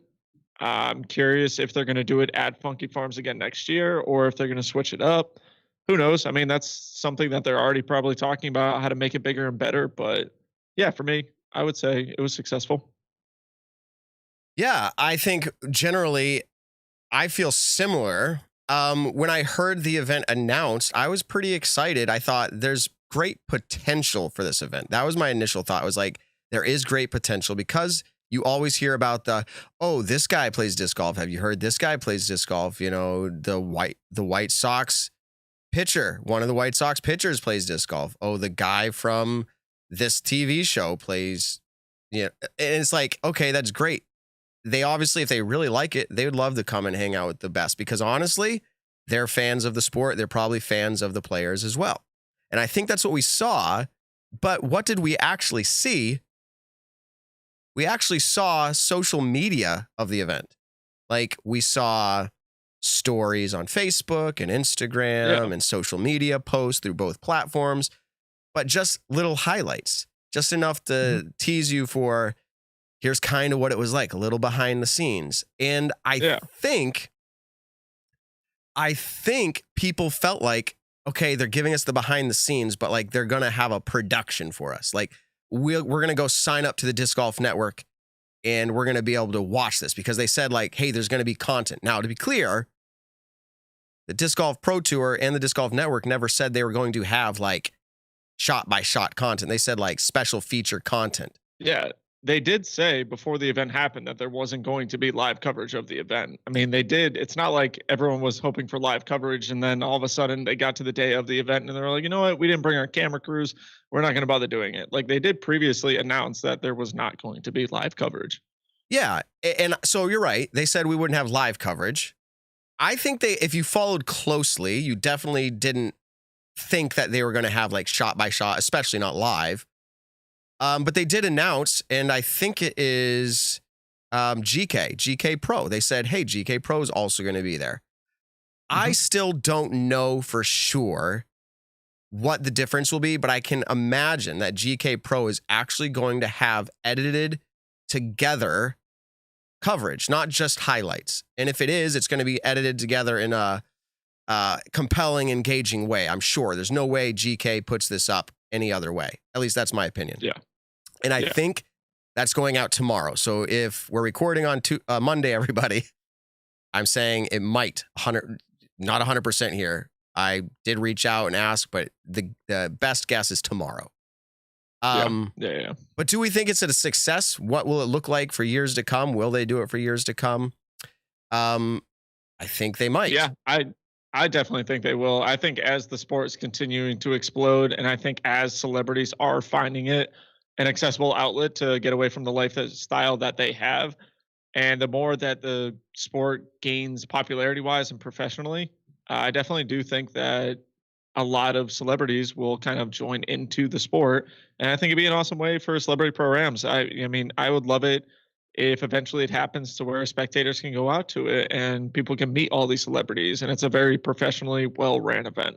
Not saying that it wasn't this year, because I know it was, but yeah, to make it bigger and better. I mean, that's always the goal that we want. We want outside people that have names in the world, kind of, or like have a big social media platform. We want those players and people coming into the sport, checking it out, and really enjoying it.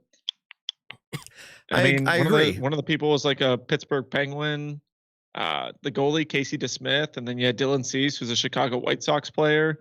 It's pretty sweet.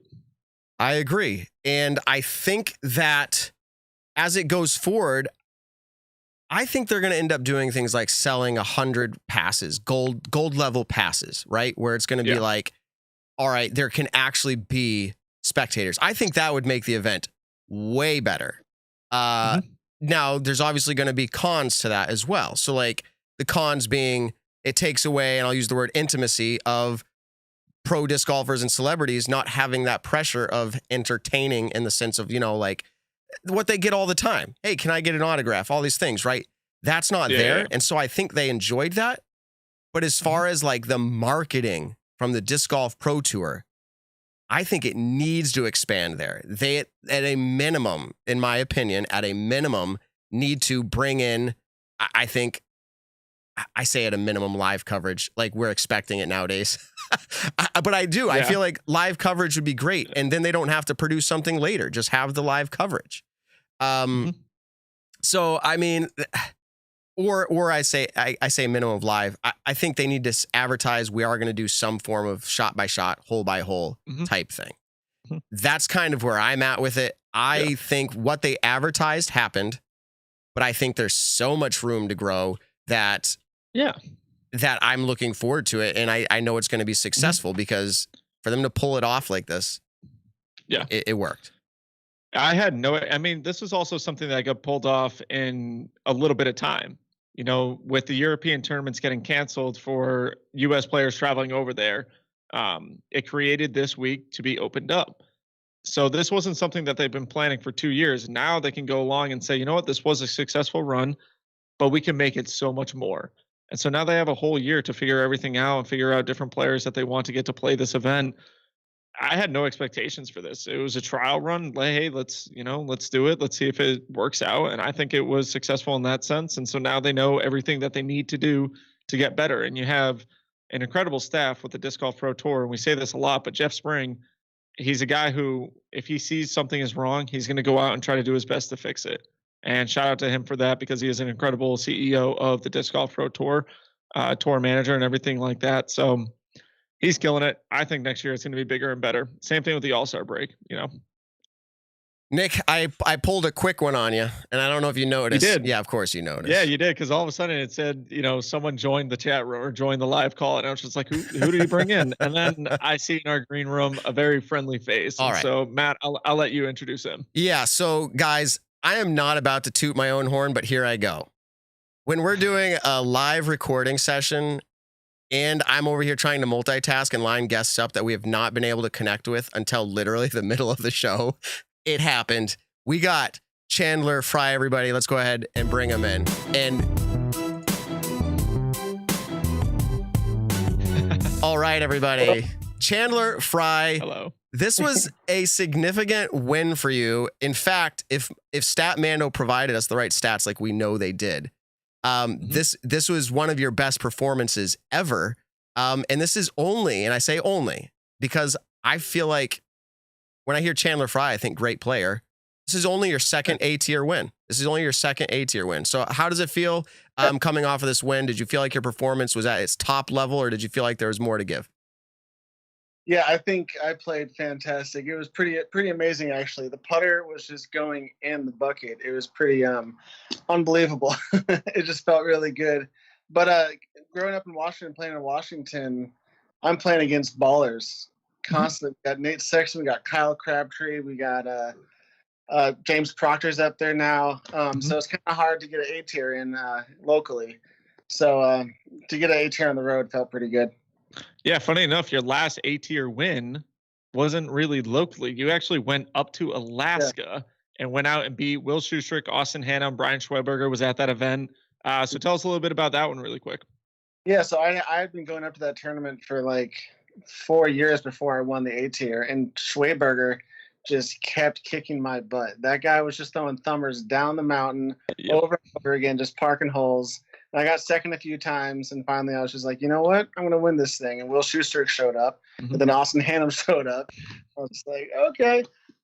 Yeah, that was my first A-tier, and so far I'm still looking for my first A-tier in Washington. But I got Alaska down, and now I got Michigan. So I got two of the 50 states. Awesome.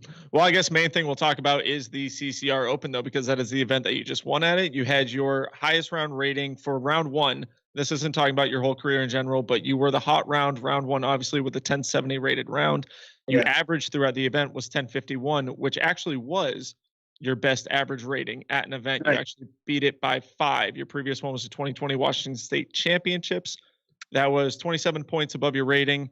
And funny enough, this is a cool stat that StatMando and I and Matt have been working on throughout the year, but your cash per throw, you threw the disc 155 times. You made $11.39 per throw. And that's pretty awesome. I mean, every single time someone gave you a $10 bill, a $1 bill, and 39 cents to go along with it, every time you threw a disc. I'd take that every round if I can do it. Oh, absolutely. And then your cash winnings for this event was what? Just about 17? Looks about 65. Actually, 1765. In the past 3 weeks, I've actually gotten my 2 highest cashers ever. I got 1800 wood and then 1765 here at CCR. Woo. Very cool. That is awesome. Actually. High roller, baby. That's awesome.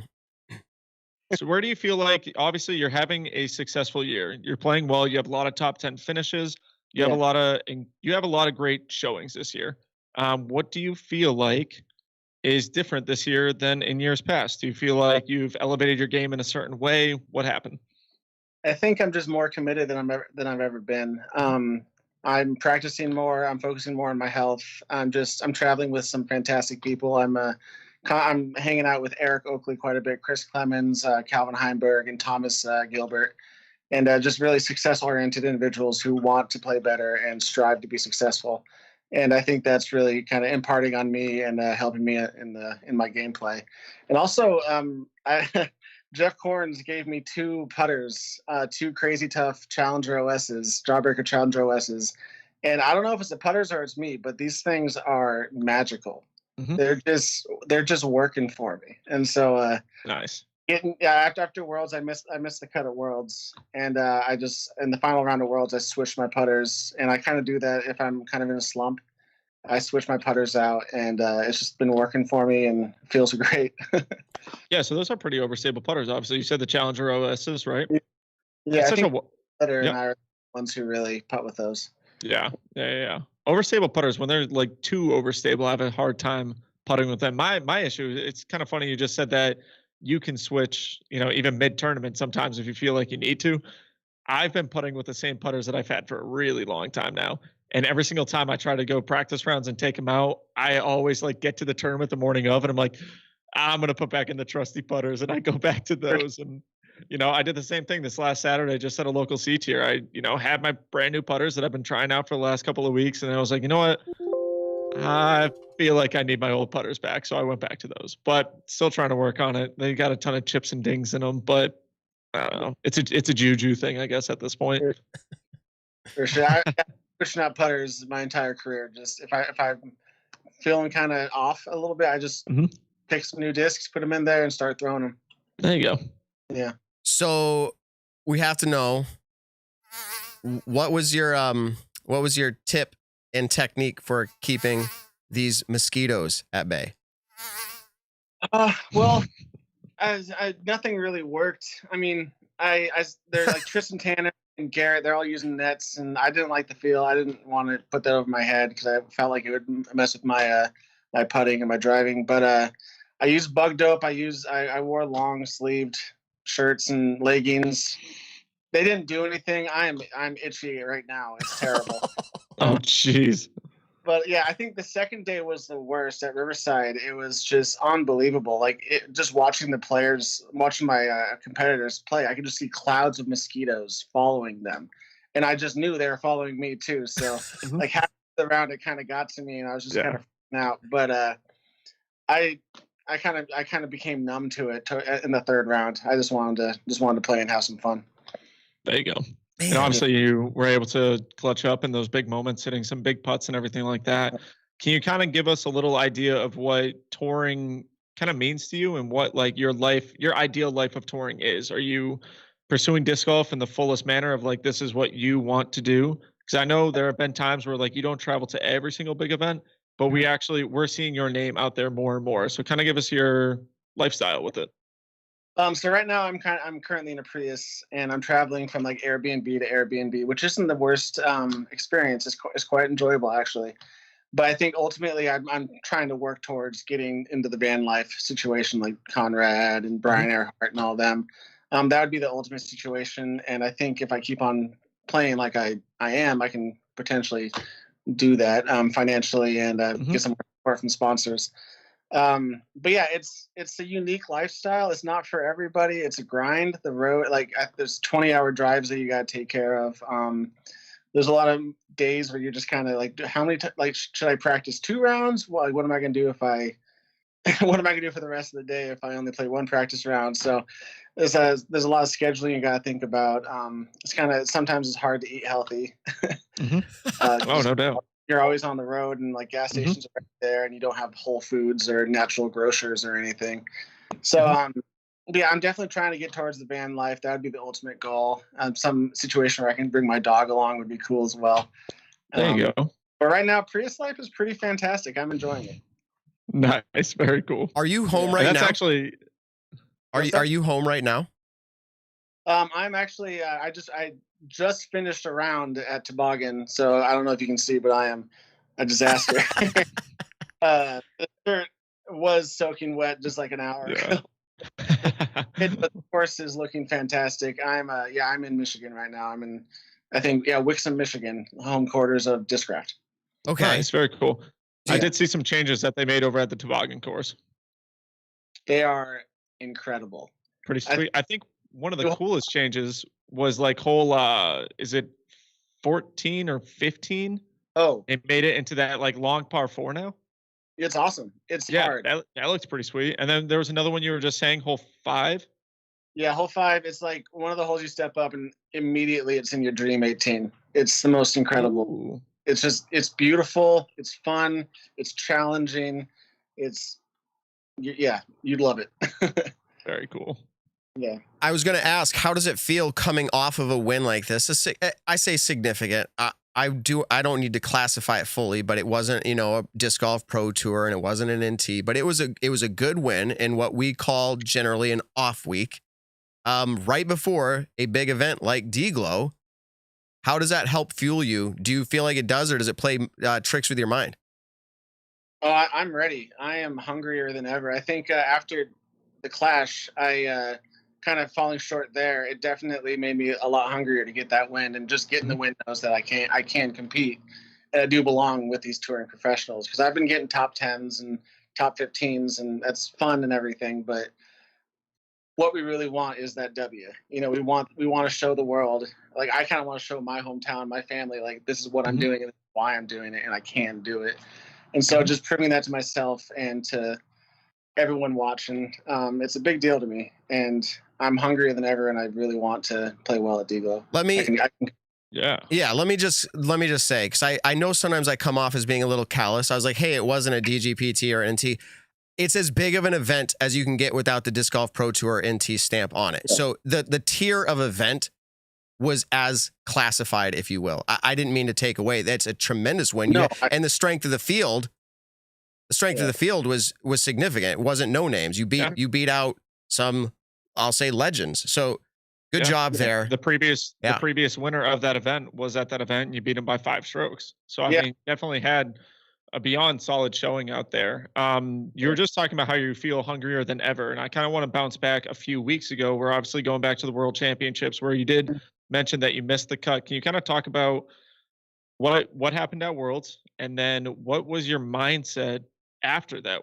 Because then you went and placed 3rd place at the Silver Series event, the Clash of the Canyons. So talk to us about that. Yeah, I was crushed after Worlds. Mulligans it did things to me. It was not fun. I took a quadruple bogey on a part. I don't think I've ever done that in my entire life. I was just going back and forth from sand trap to sand trap, missing. It hurt me. I had to deconstruct what I was doing, and actually I left before the last round. I booked it to the next spot, and I started practicing immediately. Because I want to get out of Utah. I love Utah.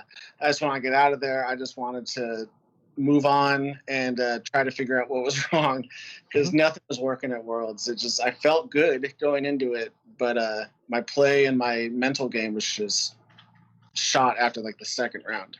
Yeah.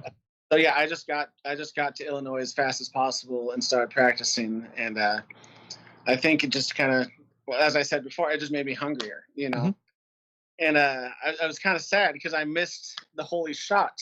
I missed James' shot. If I paid, I would have been part of that experience, because like everyone's been talking about for the last few weeks.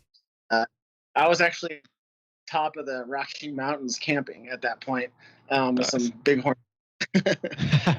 So I came down and blew up. My family was like, "You see that? Did you see that?" I'm like, "What are you talking?" Yeah. So that's funny. For me, whoa, my voice just cracked. Did you hear that? Woo! For me, it doesn't happen every day. It's been a while, actually. I think it's happened to me like every single week since we started the show. So that's all right. You can get made fun of this week. All right. So what I was going to say, for me, the moment that I missed is when Kevin Jones threw the ace on hole 16 at Maple Hill. Now, when I say I missed it, I was standing there when he threw, and I watched him throw. And when he fell down, I proceeded to watch him on the ground. And I was like, oh man, like, are you okay? And then people scream, it went in. And I'm like, I was there and I did not see it go in. Like, and my son, I had two of my sons with me. One of my sons goes, Dad, I saw it go in. And I'm like, oh, I'm so happy for you, but man. So I feel a little bit of that pain. The shot is obviously very big too, the holy shot, if you will. But you know what? You can't expect those things to happen, and you have your own professional career to focus on. It's like can I put it this way? It's kind of like sticking around to watch a buddy of yours get like a promotion at work that you missed out on. You're like happy for him, but you're like, it's not for me. I'm ready to move on. So, and I was staying with Nate Sexton at the time, and he had the chance to win, and I had to kind of think about, like, do I stay? And I support Nate all the way, but do I stay, go to the course and support him, or do I head out and kind of focus on what I need to focus on, which was me at the time, wreck.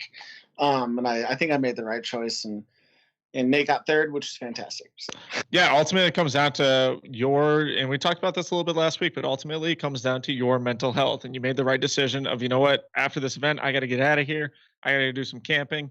I got to hang out on top of the Rocky Mountains, everything like that. And, good on you for that. It actually seems like it is working out very well. I think, yeah, go ahead, Matt. Oh, no, that wasn't me. That was me. I think Chandler was saying, yes, he was agreeing with you. So, okay. I met you. I'm probably going to get it wrong. Did I meet you up at Prince Edward Island? Is that where I met you the first time? Yeah, at the ice cream shop, I believe. All right, good. I'm glad it burned a moment in your mind as well. It was definitely the ice cream shop. And I was like, cool, because I had got to know Nate over a few weeks when he stayed at my house. And then like he was hanging out up there at Prince Edward Island, and I saw you. Where am I going with this is at that time you were sponsored by a different manufacturer. One thing led to another. You're now sponsored by Discraft. What has that transition been like for you? Has it been a couple years now, or was it last year and then COVID was off, or what was that like, and how's it going for you?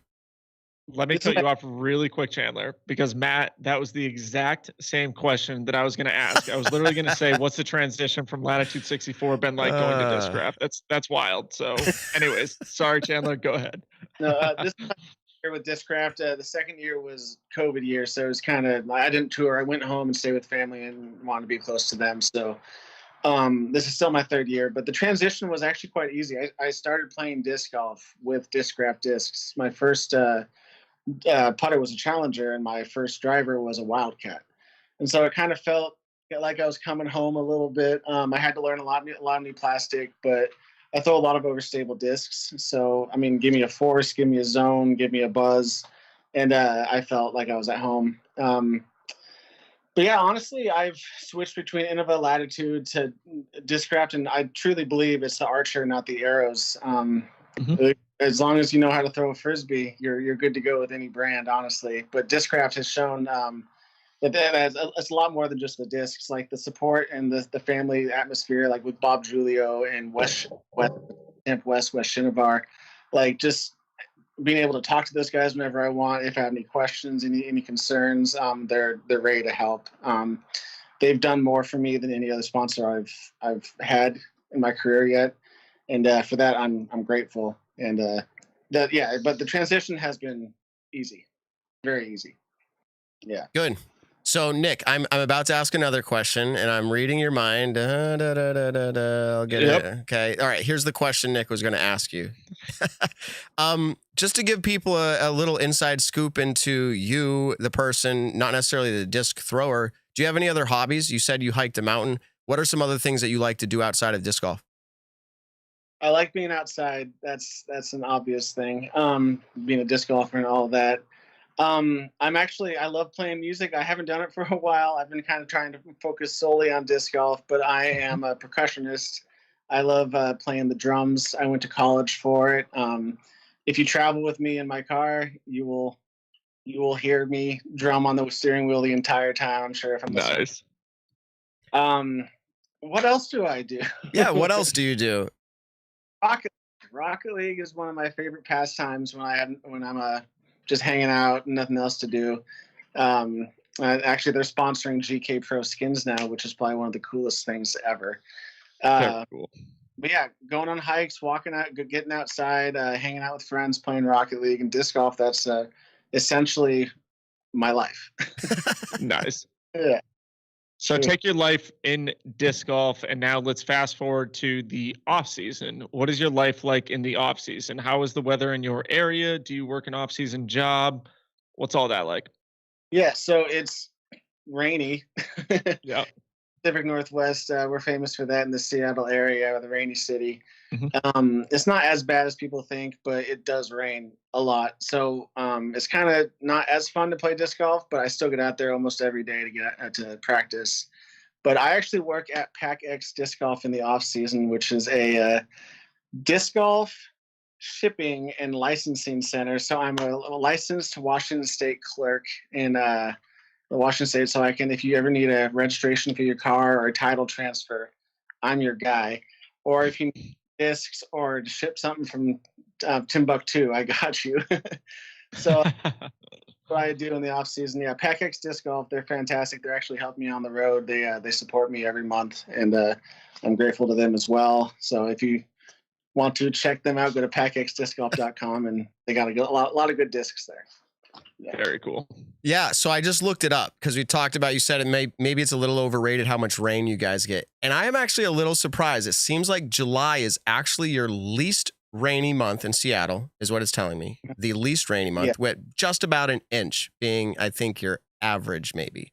Or maybe this is what it did rain. But here's where I'm going with this. Up here where I am at Maple Hill, we legitimately have had rain every day of July this month so far, and we have now already beaten the rainiest month ever for Maple Hill ever, and we're only at the 19th of the month, and we've already had 12 inches of rain in July. So fun. Yeah, no, not fun. Yeah, I've been seeing pictures of it, and it's funny because I live in Lynchburg, Virginia now, which I think the year that I moved down here in 2017 originally, it rained more days than it didn't that year. And so people joke around and call it Drenchburg. And what's funny is that, like, my mom has sent me pictures, or like I've seen pictures online of what's going down in Worcester. And it hasn't rained here for a few days. Yeah. It's actually kind of nice. Nice. Well, I didn't know. I love it. Okay. But at the same time, it can get old. It can get old. Yeah, 100%. But like, I would much rather play in the rain than the wind. Okay, this is Judge That Disc Golfer. You know, what's he gonna say? He already said rain. I don't know, man. Rain, snow, or wind, and all of those have to be significant for this question to matter. But if you have rain, snow, or wind, are you picking rain every time, Chandler? That's a tough one. I mean, it depends. If it's significant, I'd probably pick. Oh man, I'd go wind. Honestly, see, I hate significant amounts of wind because everything's just like slightly more uncontrollable, to where it's like, you know, obviously I'm not the greatest putter in the world, but like sometimes when I'm like, okay, it's a headwind, it's going to lift it and then it drops it, or like a tailwind's going to drop it, but then it kind of lifts it. At least when it's raining, I know what's happening. I just got to make sure my feet are good, my hands are dry, and, you know, let's go from there. I don't know. All the extra things you got to bring along with you. You got extra towels, you got a raincoat, you got an umbrella. I mean, it becomes kind of complicated. It does, but that, you know, it's like playing in a tournament that's 95 degrees. You bring extra water and it weighs down your bag, and you're constantly, you know, making sure that you're hydrated the whole time. I think everything has different elements. Yes, granted, windiness is probably the least amount of stuff that you need to bring around. So I guess in that sense, it's better, but I just hate throwing discs in the wind. It sucks. It's not fun for me. I think we agree that we both hate windy and rainy conditions. Yes, okay. 100%. I'd rather play in 95-degree weather, blistering hot, than any sort of bad conditions weather-wise.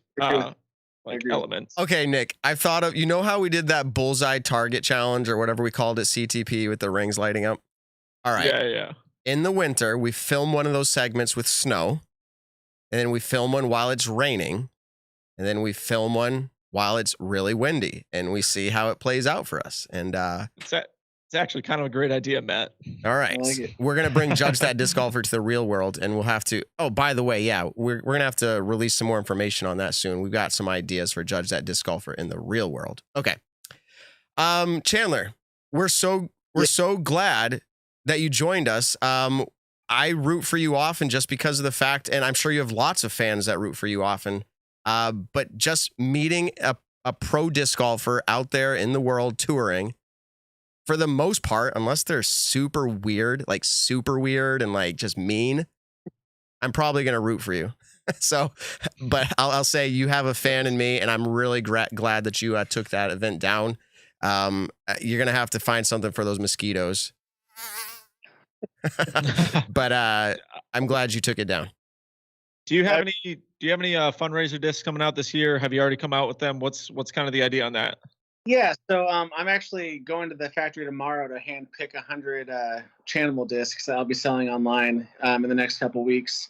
So follow me on social media. I'll be announcing them there. I'll have like nukes, forces, buzzes, zones, all the common molds that you can find at from Discraft. And yeah, they're pretty cool. I don't have any by me to show you, but it's an angrier looking Chanimal stamp. It's nice. a pretty hairy guy. Cool. Well, everyone, be on the lookout for Chanimals discs. They will be coming out hopefully in the near future.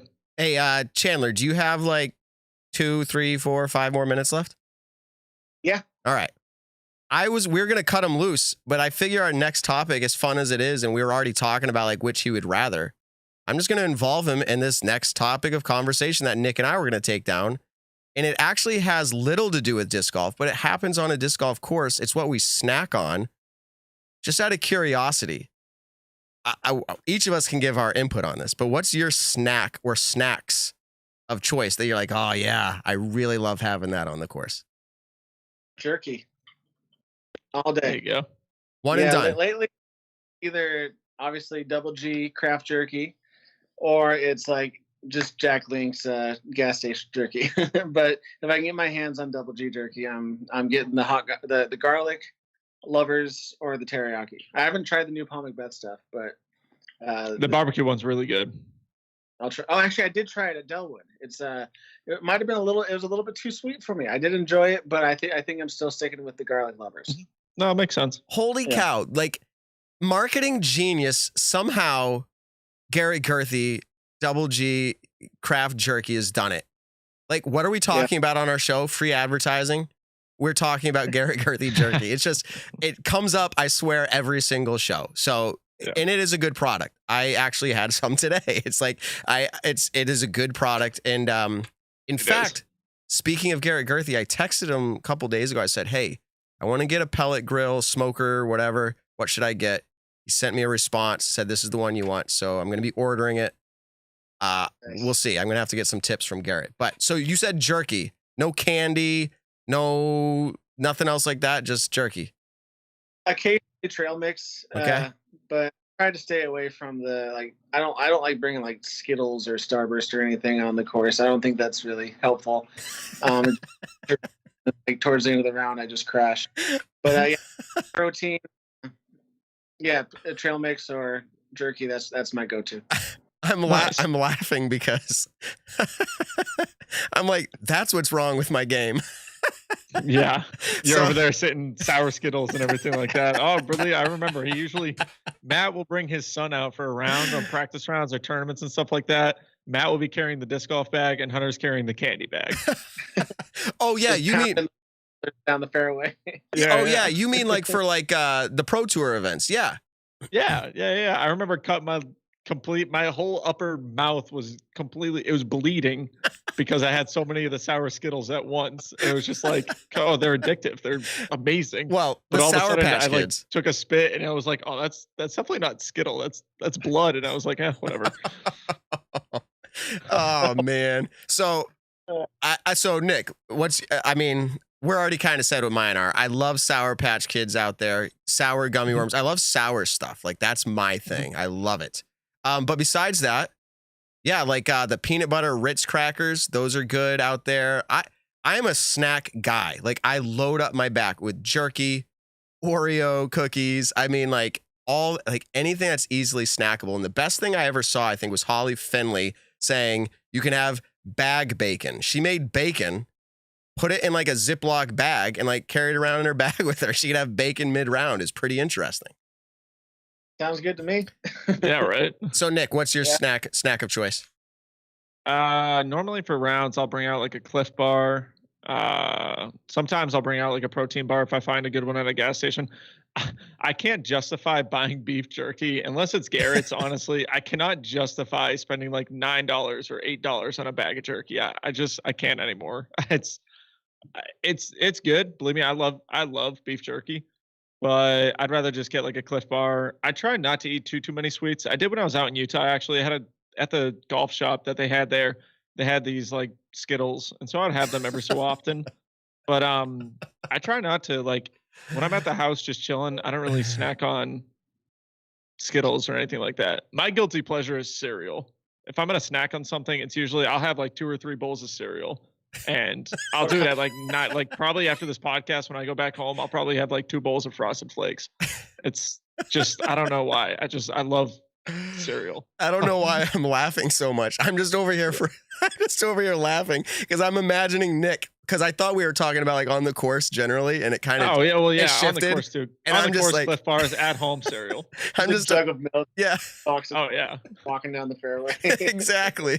Hey, there's no rule against it. I'm definitely bringing you a bowl of Frosted Flakes out on the course during MVP. Dude, I would eat it. Not gonna lie. I love it. Thank you. Oh man, that's a good time. And then for drinking, I mean, generally, I love ice water, and you get those double insulated containers that can hold your ice all day. Do we all agree like water's your choice, or do you have other things you like? Yeah, water. I'm actually enjoying the orange mango body armors recently, just get the extra little boost with electrolytes and a little sugar rush, which I was talking about. Yeah. Those are my go-tos right now, and probably every once in a while some Gatorade. Arctic Blitz. Gotta get the Arctic Blitz. There you go. Go to.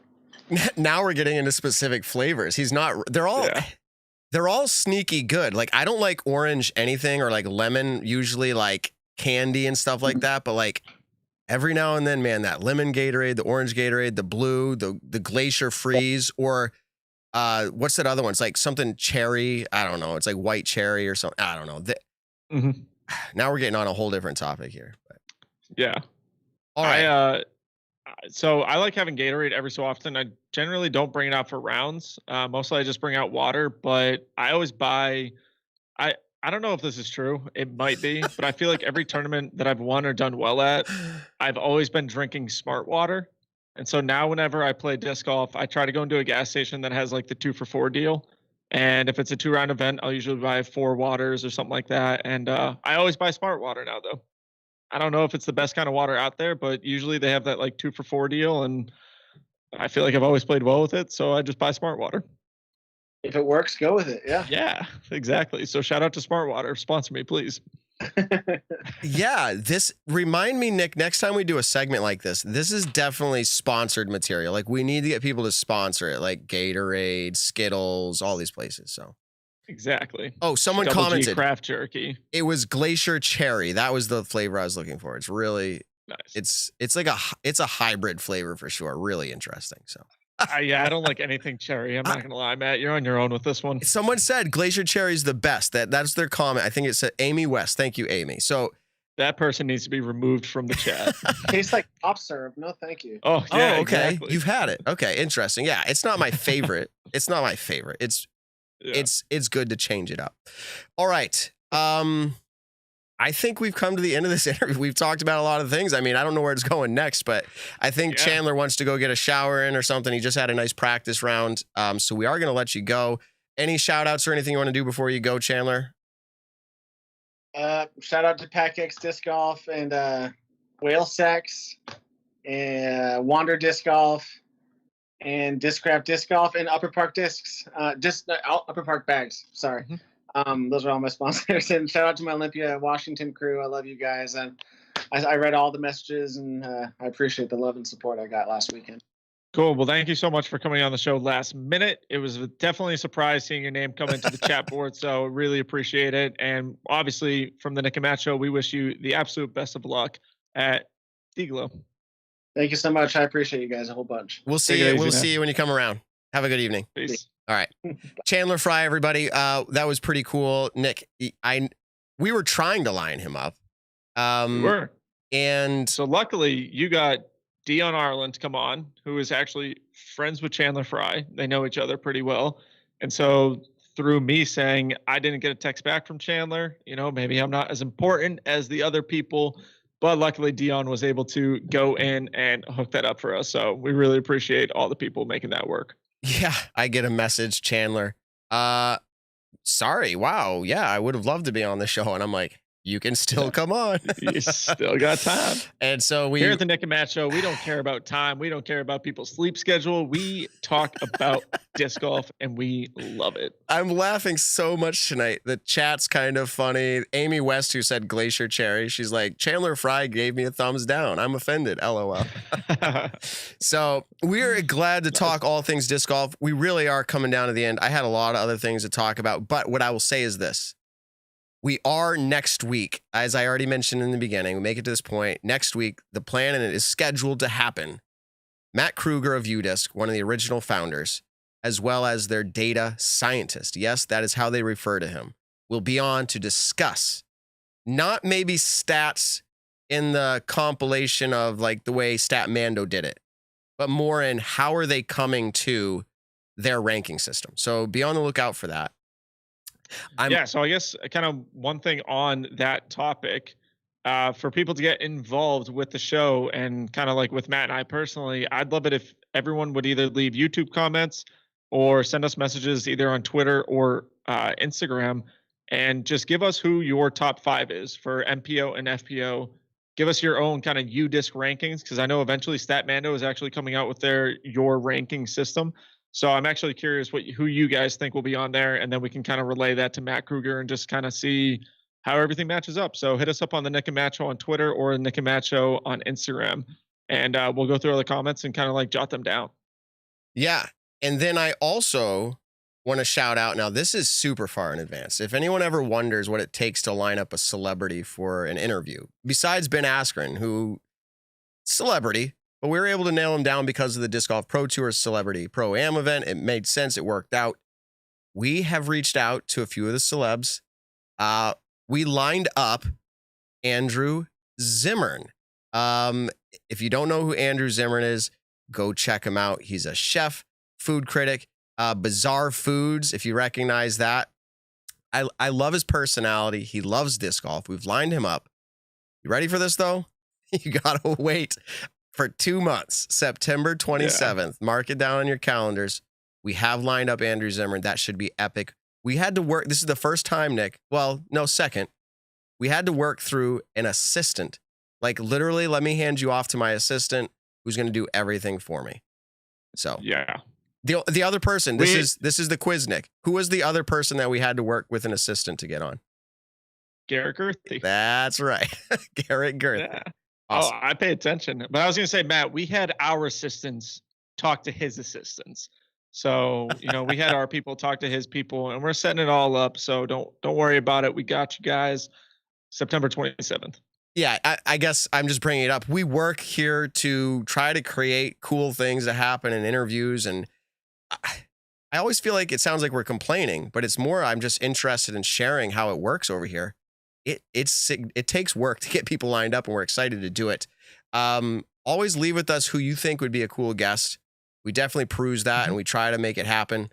Thank you for all the love that we've been getting in messages. I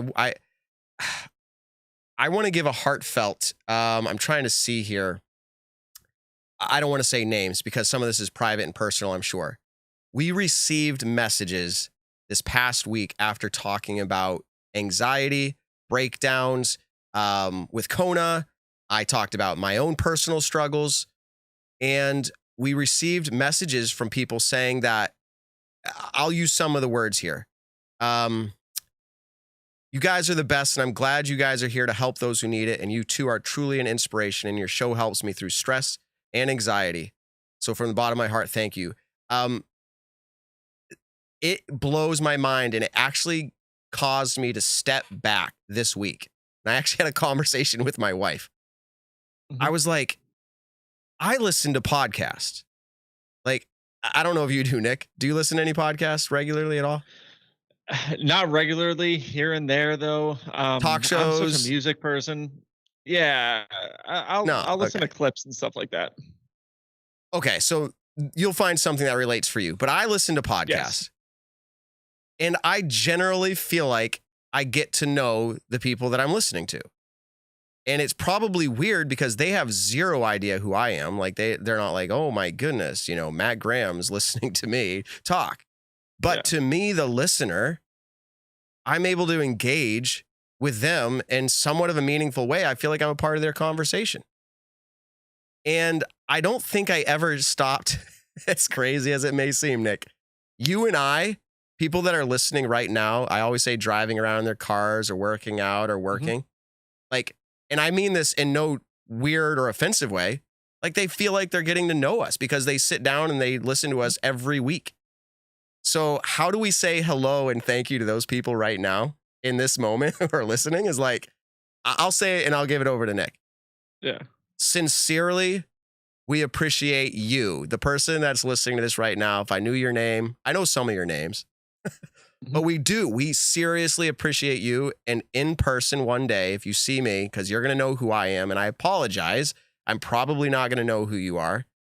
I will ask for your name and I'll tell you thank you. It means the world that people say that we're doing something meaningful for them. And your messages are tremendous.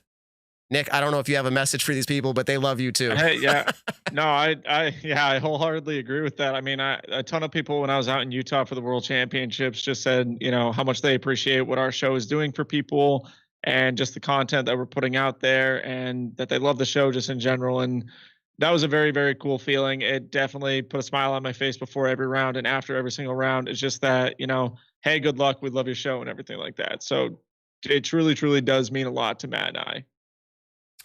Yeah, so I do appreciate it. And we do have regulars. And I say I don't know their names. I don't know everybody's names. We have regulars. And like, so I'm just looking on the chat board right now. And Stacy Ronsley, by the way, has become a regular. I cannot wait for her to come up to MVP. I hope she got in. Nice. But the regulars that I see right now on my immediate list, Daniel, Doc Zen, Todd, Kent Chapman. I'm just reading down. I don't want to miss anybody. Daddy Disc Golf, Cody Enervald. There's a whole list of other people in here, of course, but those are like, I'm seeing in my list, there's regulars. We do appreciate it. Yeah. So Nick, we've made it to the end of our show, and I always pass it over to you. So I'm going to do the same. Episode number 52 is wrapping up.